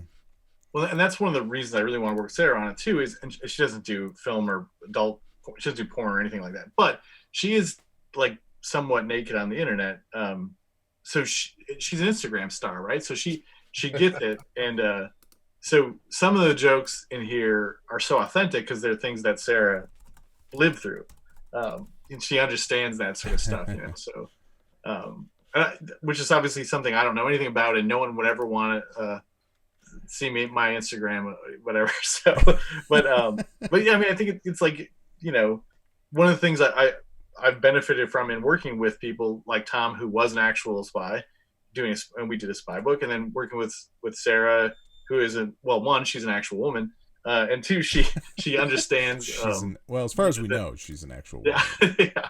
But she understands some aspects of this side of the world. Like, I think you get really authentic material that way. Sometimes, jamming like that, which is one of the reasons I really like to do it.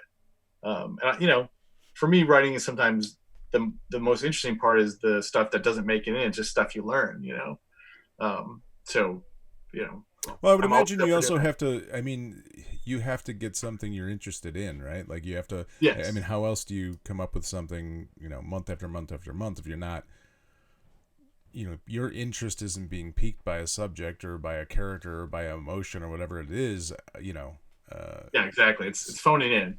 Yeah. It's always remember Peter David talking about, and this when I was a kid, I read his interview in Wizard. He's talking about how he's writing X Factor and how it felt like having sex with a really thick condom. He's like putting all the effort and he couldn't feel anything.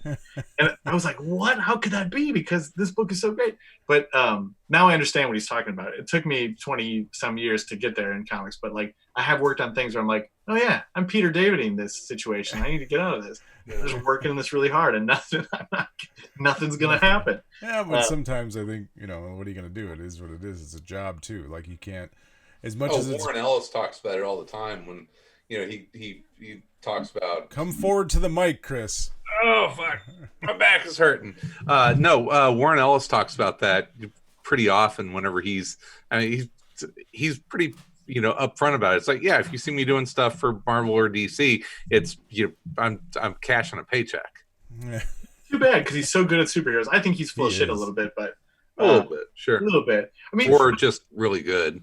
Yeah, we're just really good. But I mean, certainly, like there are Marvel DC characters I work on that I do. Obviously, I feel something about it. I'm having a really good time. All the Robin stuff, all the Bat stuff. I definitely. But even still, you have to like. I can imagine month after month. If you're working on a book for a long time, and month after month you're trying to tell these stories, and it's like, okay, at what point does it? It's not about like, this is an interesting character, a character that I love, or a character I grew up reading, or whatever. it's like I have to tell a story. I have to come up with some kind of something people will connect with. Something just with structure and all that kind of thing. And I think I was talking to Kirkman about this once, and he said he doesn't really get a book until he's like at issue 50, which is why Kirkman does like 100 some issue runs on things, Jesus. But I'm just warming up. I wish I had a book that all of a sudden I really got it at like issue 20. I wish that would happen. I think I struggle in the beginning, I struggle in the middle, I struggle at the end. I've never had like something all of a sudden, well, not never, but it doesn't happen to me a lot, like that. Just, oh yeah, I get it. It's like just coming now. Like it's always the same amount of work. How many issues was Revival? 47 plus the crossover with Chew, so 48. Yeah, I mean that seemed like I could epic. I could also feel like when you were hitting your stride with it, it felt like with that book. Sure. I feel, after 20, even before that, I think like by the time you were getting to 20 issues of that book, it felt like you were really in a groove. It's like you finally understood what Wausau was. Yeah.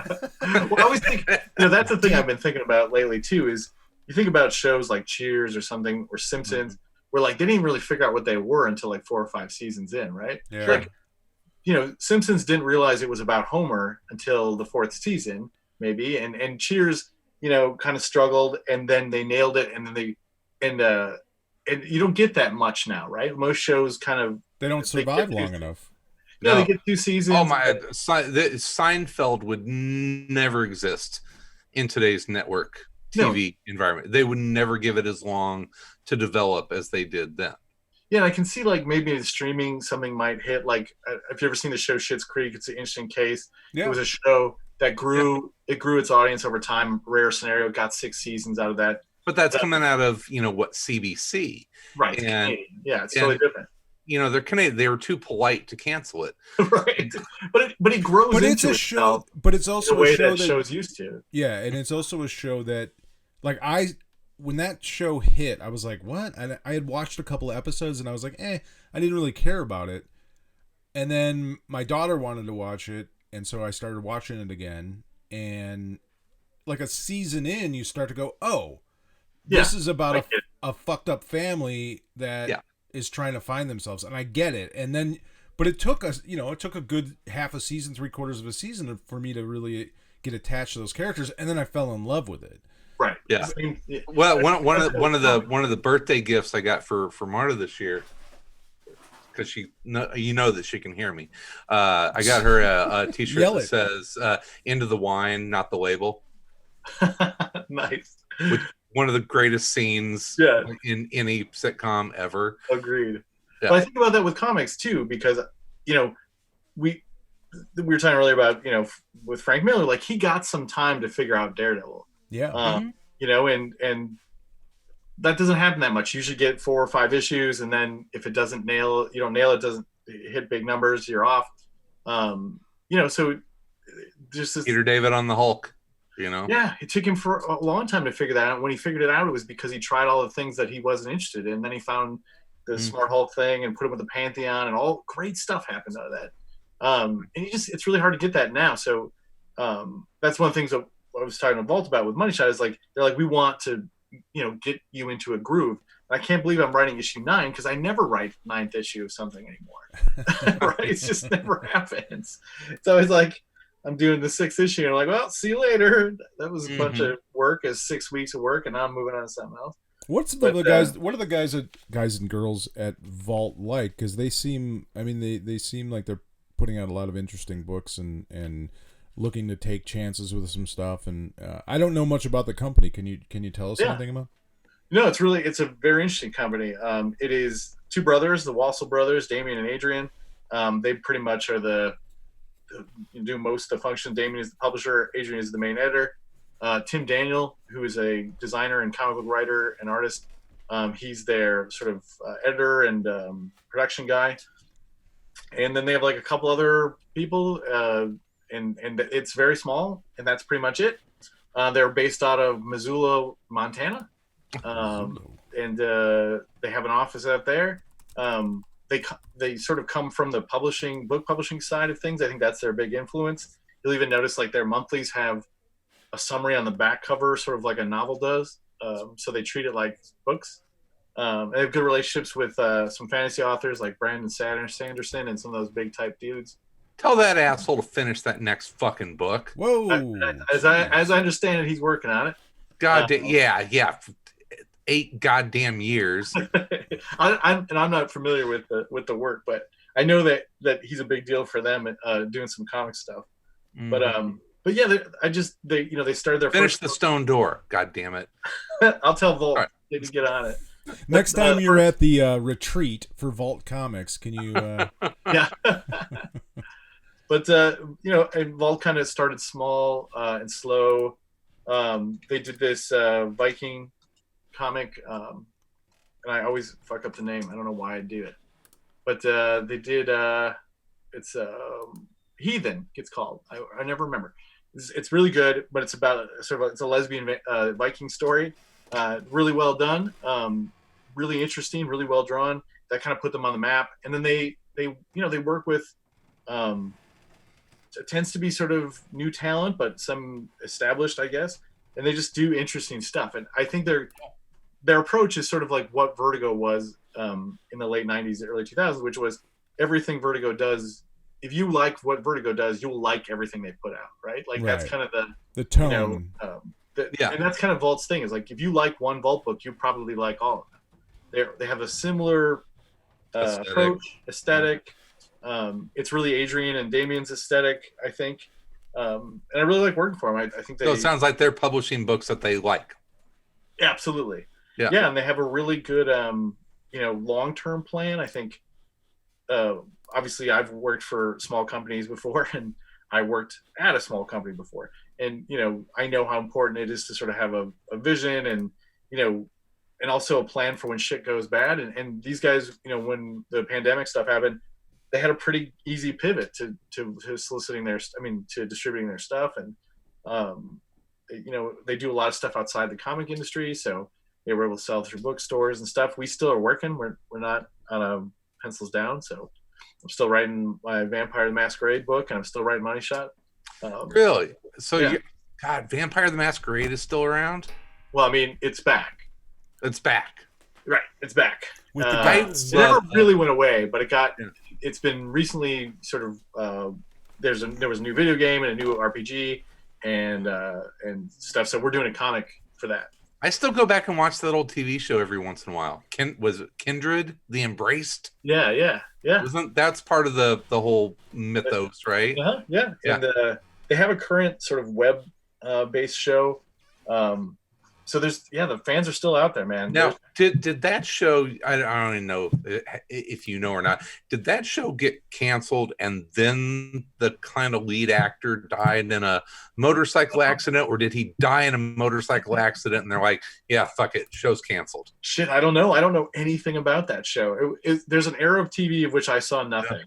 So basically, it starts with like Buffy, and I don't watch TV again until it's pre-Buffy, so it's still kind of the very goth vampire thing. And what was interesting about it, and I'm sure it's stayed canon, is they have the different casts. Yeah, that's absolutely part of this story. The Nosferatu, and then they had the sparkly ones, and like the biker gang ones, and the Tremere, the Anarchs, the Italian mafia vampires, basically. Neat show. I don't know how well it's aged. It's been a while. You reminded me about that. I'm gonna pick that up because I didn't see it then. I knew about it. It's called Kindred the Embraced, I think was the name of the show.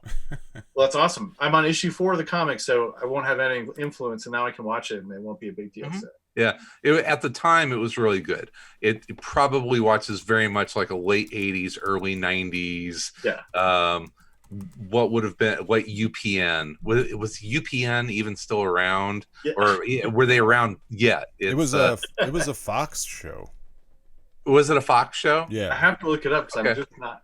I now that you say it, I remember it, but I didn't remember it at all while I was working on the book. Holy shit! Yeah, no, it's on YouTube. At least some of it is on there. I'll check it out. 1996. One season, that late, 8 really? episodes. That is definitely when I stopped. I was in college, so like basically from 96, 95 until like the last season of Sopranos, I don't see any TV.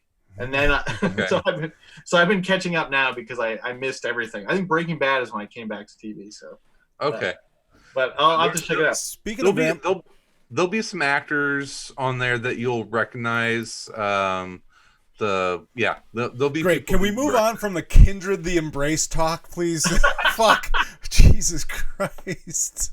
Talk about this fucking TV show from 20 years ago that nobody watched then. 24 years ago. Yeah. Well, I'll check it out. It's on this. But yeah, we're doing a comic based on the game. I'm doing it with Vault. And it looks awesome. We got this dude, Dev, is the artist. He worked on some image stuff.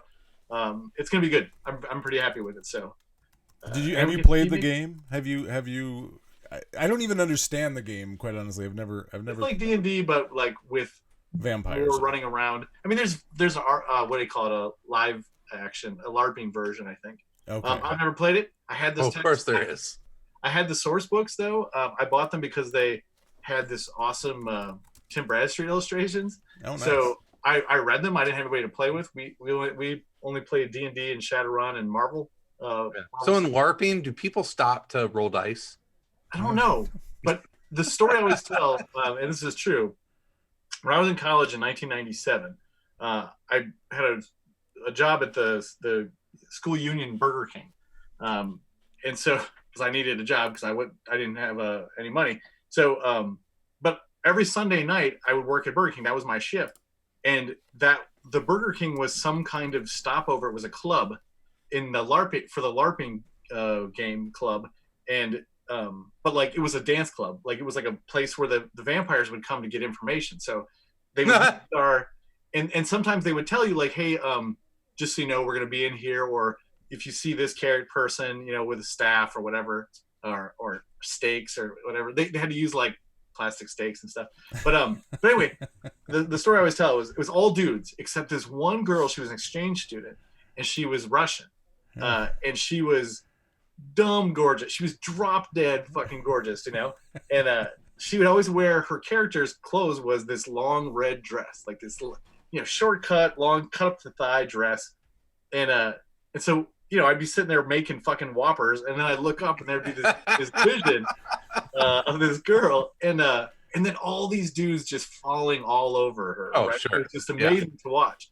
But I'm trying to work in that girl into this comic because it was just amazing. It was such a weird, you know, and the other people, you know, they would dress up too, but not like she did. Like they would wear. One guy wore a suit jacket. I remember the other guy had like he was supposed to be a Nosferatu, so he had like, you know, little pointy ears. Yeah, just stuff like that.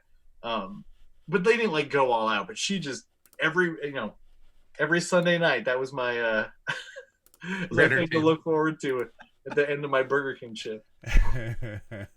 It is because costuming. I mean, it was sort of a cosplay thing before cosplay blew up, right? Like Vampire, the Masquerade was that element of it long before.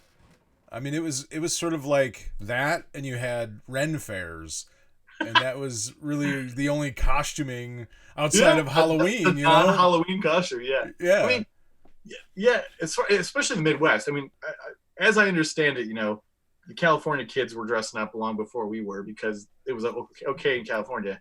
You know, like Wendy Penny was dressing up as Red Sonja before we were ever dressing up at conventions. But yeah, like I remember it so distinctly because it was the only. You know, we played D&D in high school. Yeah. And we never fucking dressed up. Nobody. You know, the most you did was you had a lead miniature, and that was it. Like that was.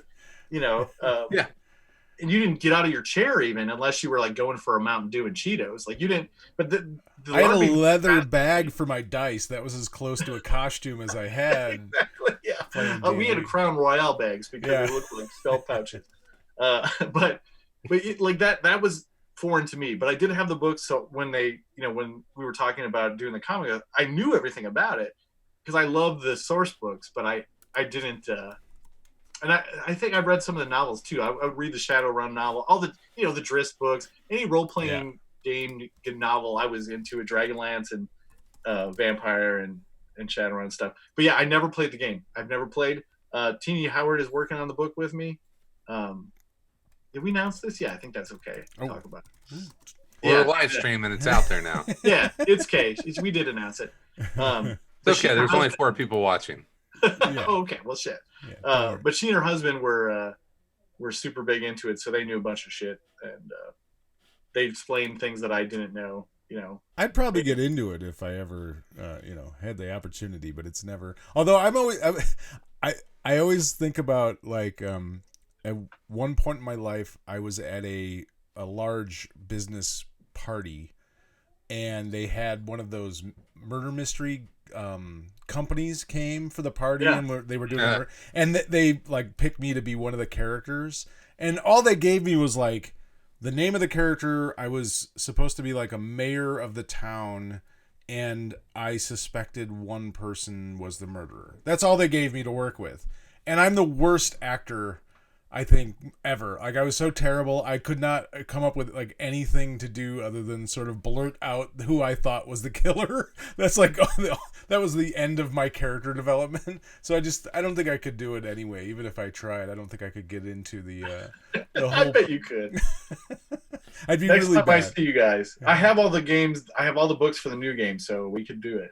Well, maybe once this is over, we should start up a little Vampire the Masquerade. Speaking of vampires, what about Dark Red? What's going on with that? Are you finished with that? Did you? No, we have one issue left. We're obviously things are happening, but it was going to be a 10-issue series, and then we'll do another one. But it did really well, so I'm definitely excited to do more stuff with it. And I'll be doing 2 vampire books a month there for a while. So yeah, I was my gonna fucking say, fill. Sharpen those teeth up. Yeah, well, I got this shit going. So there you go. well, I suppose I should get going, fellas. It's been 2 hours. I should probably go hang out with my family. Yes. Thank you for having me on. And absolutely. Good to catch up with you, bud. Okay, it's good to know that you're doing well, and life's treating you all right, and you're seeing your way through this pandemic bullshit. So yeah, good to see you guys. Before you go, I believe we are having Tom King on the show next week. So do you want to say anything to Tom or ask him any questions or anything? Well, I'll just be really gentle with him because he's very fragile. So, and it's what I hear about. It's what I hear about ex-CIA. Yeah, and he loves very fragile, with sappy romances. So you can make him cry. Wedding books. He likes wedding books, and it's just super fancy. So, yeah. Well, I know you're not going to be going out and shaking hands and kissing babies and all that, but send my regards to the rest of the Chicago folks down there whenever you chit chat with them. So I hope they're all doing well. And congratulations again on Thank you. on the baby. You know, we haven't had a chance to talk to you, but congrats on all that wedding. She was still awake. I got stuck in front of the camera, which I did for all my other Zoom meetings today. So next time. All right. All right, bud. Hey, great to talk with you. Thanks, guys. Thanks, Tim. Bye-bye. Bye, Tim. Bye. All right. Now it's just me and you, buddy. Just you and me. Just us. Start doing shots. That was no. What? That was fun talking with Tim. It's always good. I always love talking with Tim. He's one of those guys that, you know, like you can just he's one of those comics ideas guys. He's probably got a million ideas for a million comics out there, and that's why he is pretty prolific. That's why he's always working on stuff. I think that he had a reputation for a long time that editors could go to him and put him on a book, and they know that they were going to get a pretty good story for for a run. And I think he talked about it. He got into that kind of cycle of being a 6-issue arc writer for a lot of different series, but obviously known for a lot of his own creator-owned stuff and collaborative stuff. So yeah, always good to talk with Tim. And a Chicago guy. One of the original Around Comics guys. Yeah. I mean, He's family. Yeah, for sure. He's family. That was good stuff. Good Yeah, to have him on. I get to go up to his hometown and curl next year, hopefully. Curling. Wausau, Wisconsin. We can't get an episode in without you mentioning curling, can we? It's Nope. just impossible. Nope, it's a thing. Oh, Jesus. It's a thing. Well, you'll talk about your Muay Thai or whatever it is. My what? Muay Thai. Yeah, so good stuff. So you already previewed a little bit. We're gonna have Tom King on the show next week. I believe so. Next Tuesday, same bat time, same bat channel. Yep, we'll be. It seems like we're getting into this like Tuesday night, 8:00. It seems like Central Standard Time seems to be when things are happening. So yeah, if you want to tune in and watch the live stream, we take questions during the live stream. If you can't make that, and if you have any questions for us or for Tom King, you can email us at info@aroundcomics.com. And there you go. And we'll definitely pass those questions along or answer them if they are targeted towards me or Sal. Tom, Or once Tom. again, We'll answer for Tom. It's fine. Still with the show. He's just having trouble wrangling his children's, I think. It's chillins. speaking of that, we do have a sort of not really a sort of email. Yeah. Well, we have two. We have two comments people left us on Instagram. At Around Comics is our Instagram. It's right there. It's right up. Wait, right up there somewhere. You can see it on the screen somewhere. I don't know how you say this. The Therastan fan? The Rastan fan? I don't know. Anyway, he said he just wanted to point out that Chris's first comic, which you showed us last week, your first comic book, was the first American appearance of the Tom Baker Doctor Who. Sorry, yes. I remember podcast trivia from over a decade ago. So he just wanted to point that out to us. I didn't know that. I knew it was Doctor Who. I knew it was Doctor Who, but I didn't know that it was the first American.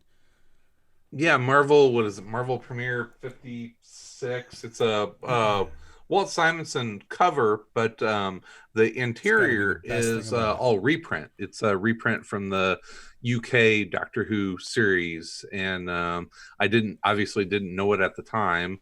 But Dave Gibbons interiors in there, so which I would come to appreciate much more later on.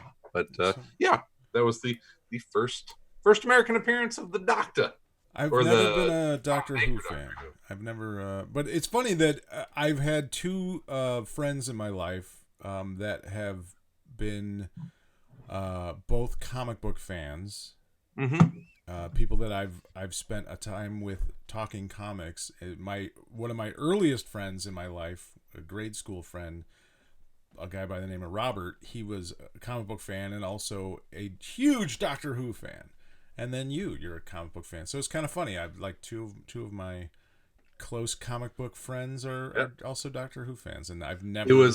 I was a Doctor Who fan before I was a comic book fan, and it was that comic I bought because I was a Doctor Who fan, and it was kind of a little hole in the wall comic shop in my hometown, and I went in there one day and saw that comic and bought it, and then went back in probably a week or two later and discovered the X-Men, and then it was about comics. Then it was game on. It was game on. Yep, and that's how it started. All right. The next one we have is from Thunderduck360. Oh yeah. He said, "Great episode, fellas. His Batman picks would be Year One, Long Halloween, and DKR. Yep. And then he also said all those. Wisconsin Old Fashions and fish fries are legit, son. He just wanted to make sure we knew. Yes, they are. Legit. That's been our. So we don't go out to eat a lot right now, obviously. Sure. Or order out. We only order carry out, curbside pickup once a week, and we are on Fridays doing a different fish fry every Friday. So that's and we're alternating. So one week it's my turn to pick, and this week it's Marta's turn to pick. So I think we've had four different fish fries, because we've been in isolation for a month now. So we go and do the pickup. That was one of the weird things about moving to Wisconsin, I found, Sal, is that if you have a restaurant in Wisconsin, you have a fish fry on Friday.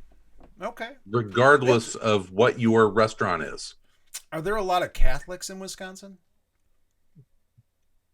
Seriously? I'm just, I don't know. I have no idea. Yeah, I'm assuming because that's where the fish fries, I would think. Oh, that's yeah. why you have a Friday fish well, the fry. thing, if you're not a Catholic, you're a Lutheran. Okay, so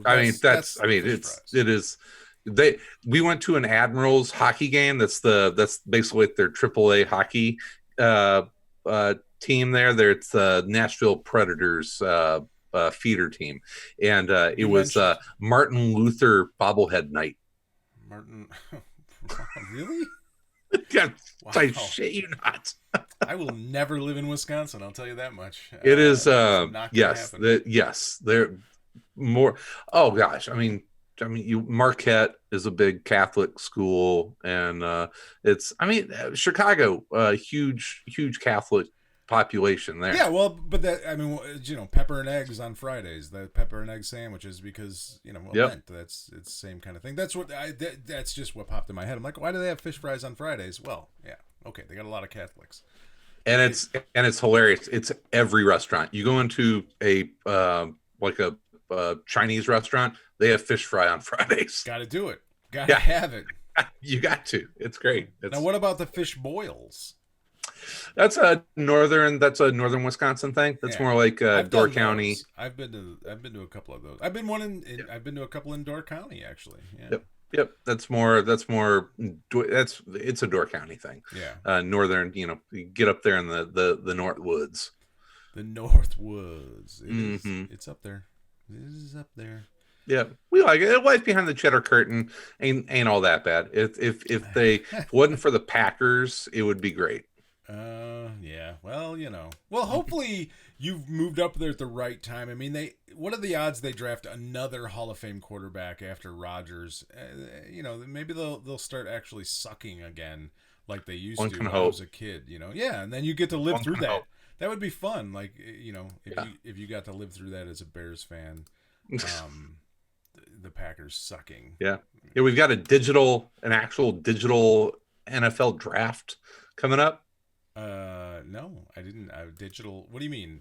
The NFL draft is going to be all done remote now. Oh, well, that'll be exciting to watch. Yeah. I mean, the actual fucking draft is a snooze fest, and I could care less how they have turned that is how fucking starved people get for football, which I can't understand anymore. That they turn the draft into a huge media and ratings event. It's crazy. Yeah, I don't know. People are dumb. I'm just ready for baseball, man. Baseball. Ready for baseball. Whatever. I can do without all of it. I'm fine. I don't need any of it. I've seen enough. I've experienced enough. This is kind of your greatest dream come true. Yeah, I don't like people. Really is. Honestly, if we were like this all the time, if I could work from home and I didn't have to get stuck in traffic and I didn't have to deal with that many idiots, it's glorious driving now. There's 30% of the people on the streets. It's fantastic. Fantastic. Well, I told you we actually do miss Chicago from time to time. We'll throw WGN Morning News on, and to watch the traffic reports right now is hilarious. Oh, yeah. It's awesome. Yeah, it's 8:00 in the morning, and it's clear on the Dan Ryan and the Stevenson. It's what? Dan Ryan's never clear at 8:00 in the morning. It's weird times. Mm-hmm. Weird. I don't know. All kidding aside, though, It's bizarre, but I do miss going out. I do miss seeing my friends. I miss I'm gonna miss like concerts and not that I would go to many, but the I opportunity. got Rage Against the Machine and Run the Jewel tickets. That's not going to happen. I was looking at those Rage Against the Machine, but I said, "Fuck that! I ain't paying those goddamn prices." Fuck Yeah, I know. You saw them last time they came through, which was 12 years ago or whatever it was. Yeah, whatever. Something like that. Yep, and I did not go. So I figured my last shot, and that's not going to happen. Hey, did we pick a new graphic novel to read after Little Bird? We did pick one. We picked Coffin Bound Volume 1. Oh, I've got it all in single issues. So, well, you could read it that way. You don't have to. That's how I'm gonna read it. I just had forgotten. I had misplaced in my brain. So I'm gonna write that down. I'm gonna go back and reread all those. Yeah. That is. I started reading it. It is a interesting book. I have a sticky note on my monitor. It says Coffin. Yeah, it's a little. I'm very interested to hear what you guys have to say about it. Mm-hmm. It's a different kind of book, but it looks great. Yeah, we'll see. Yep. But it's definitely. I don't know when we're going to talk about that necessarily, but. Let's say maybe 2 weeks. So we'll talk with Tom King next Tuesday, and then we'll come back and have a little coffin bound talk. I got some more guests. Lined up. Oh, we're lining them up. I got a few more. Yeah, you told me to. You told me to go. I know. Get people, I know. So it's so funny because back around Comics 1.0, I remember there was a point where you're just like, Chris, stop lining up guests. I just want to talk with you and Tom. Well, I still feel that way, but it's kind of fun to have. Yeah. I mean, I haven't talked to anyone in so long. In the comics industry, really, so it's kind of fun. I still have to send a message to Rucka, see if he wants to jump on and talk PI shows. Been watching a lot of Magnum PI. He's too busy making Hollywood stuff. Come on, man. Good for him. For him. He's famous. Yeah, I hope so. Where did I see? Money. I saw his name. That money. Make that money. He's all about the ducats. He's all about the Benjamins. Yeah, something, I don't know. Yeah. All right, bud. Well, it was always fun to talk with Tim. So glad we were able to do that.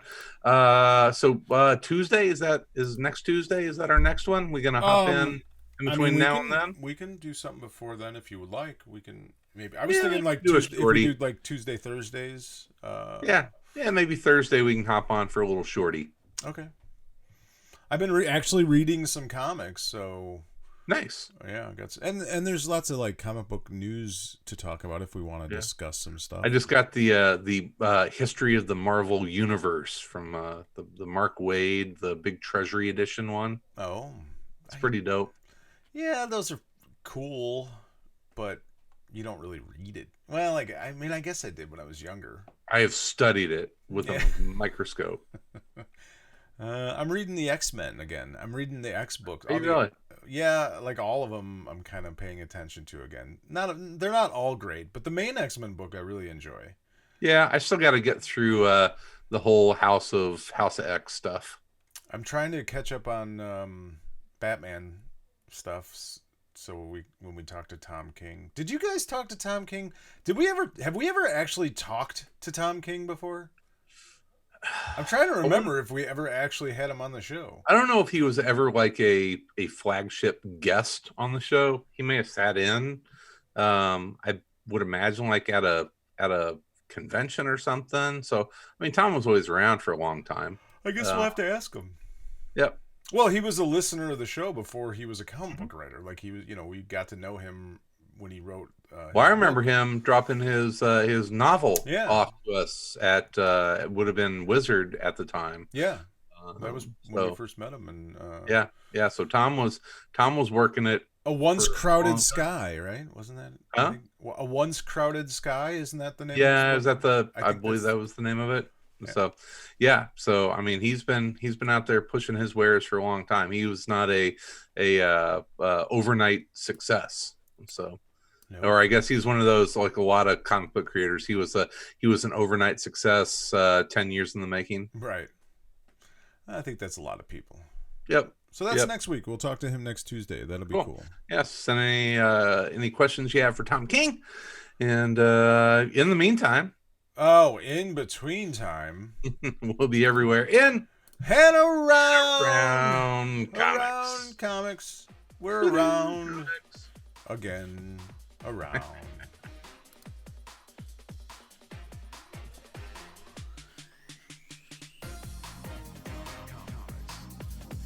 Yay!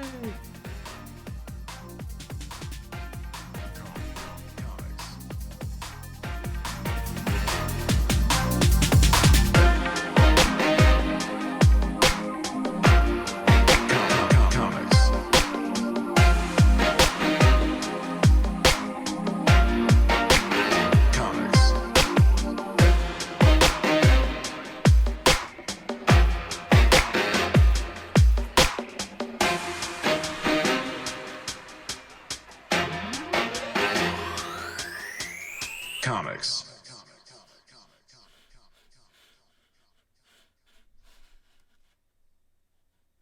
Yay!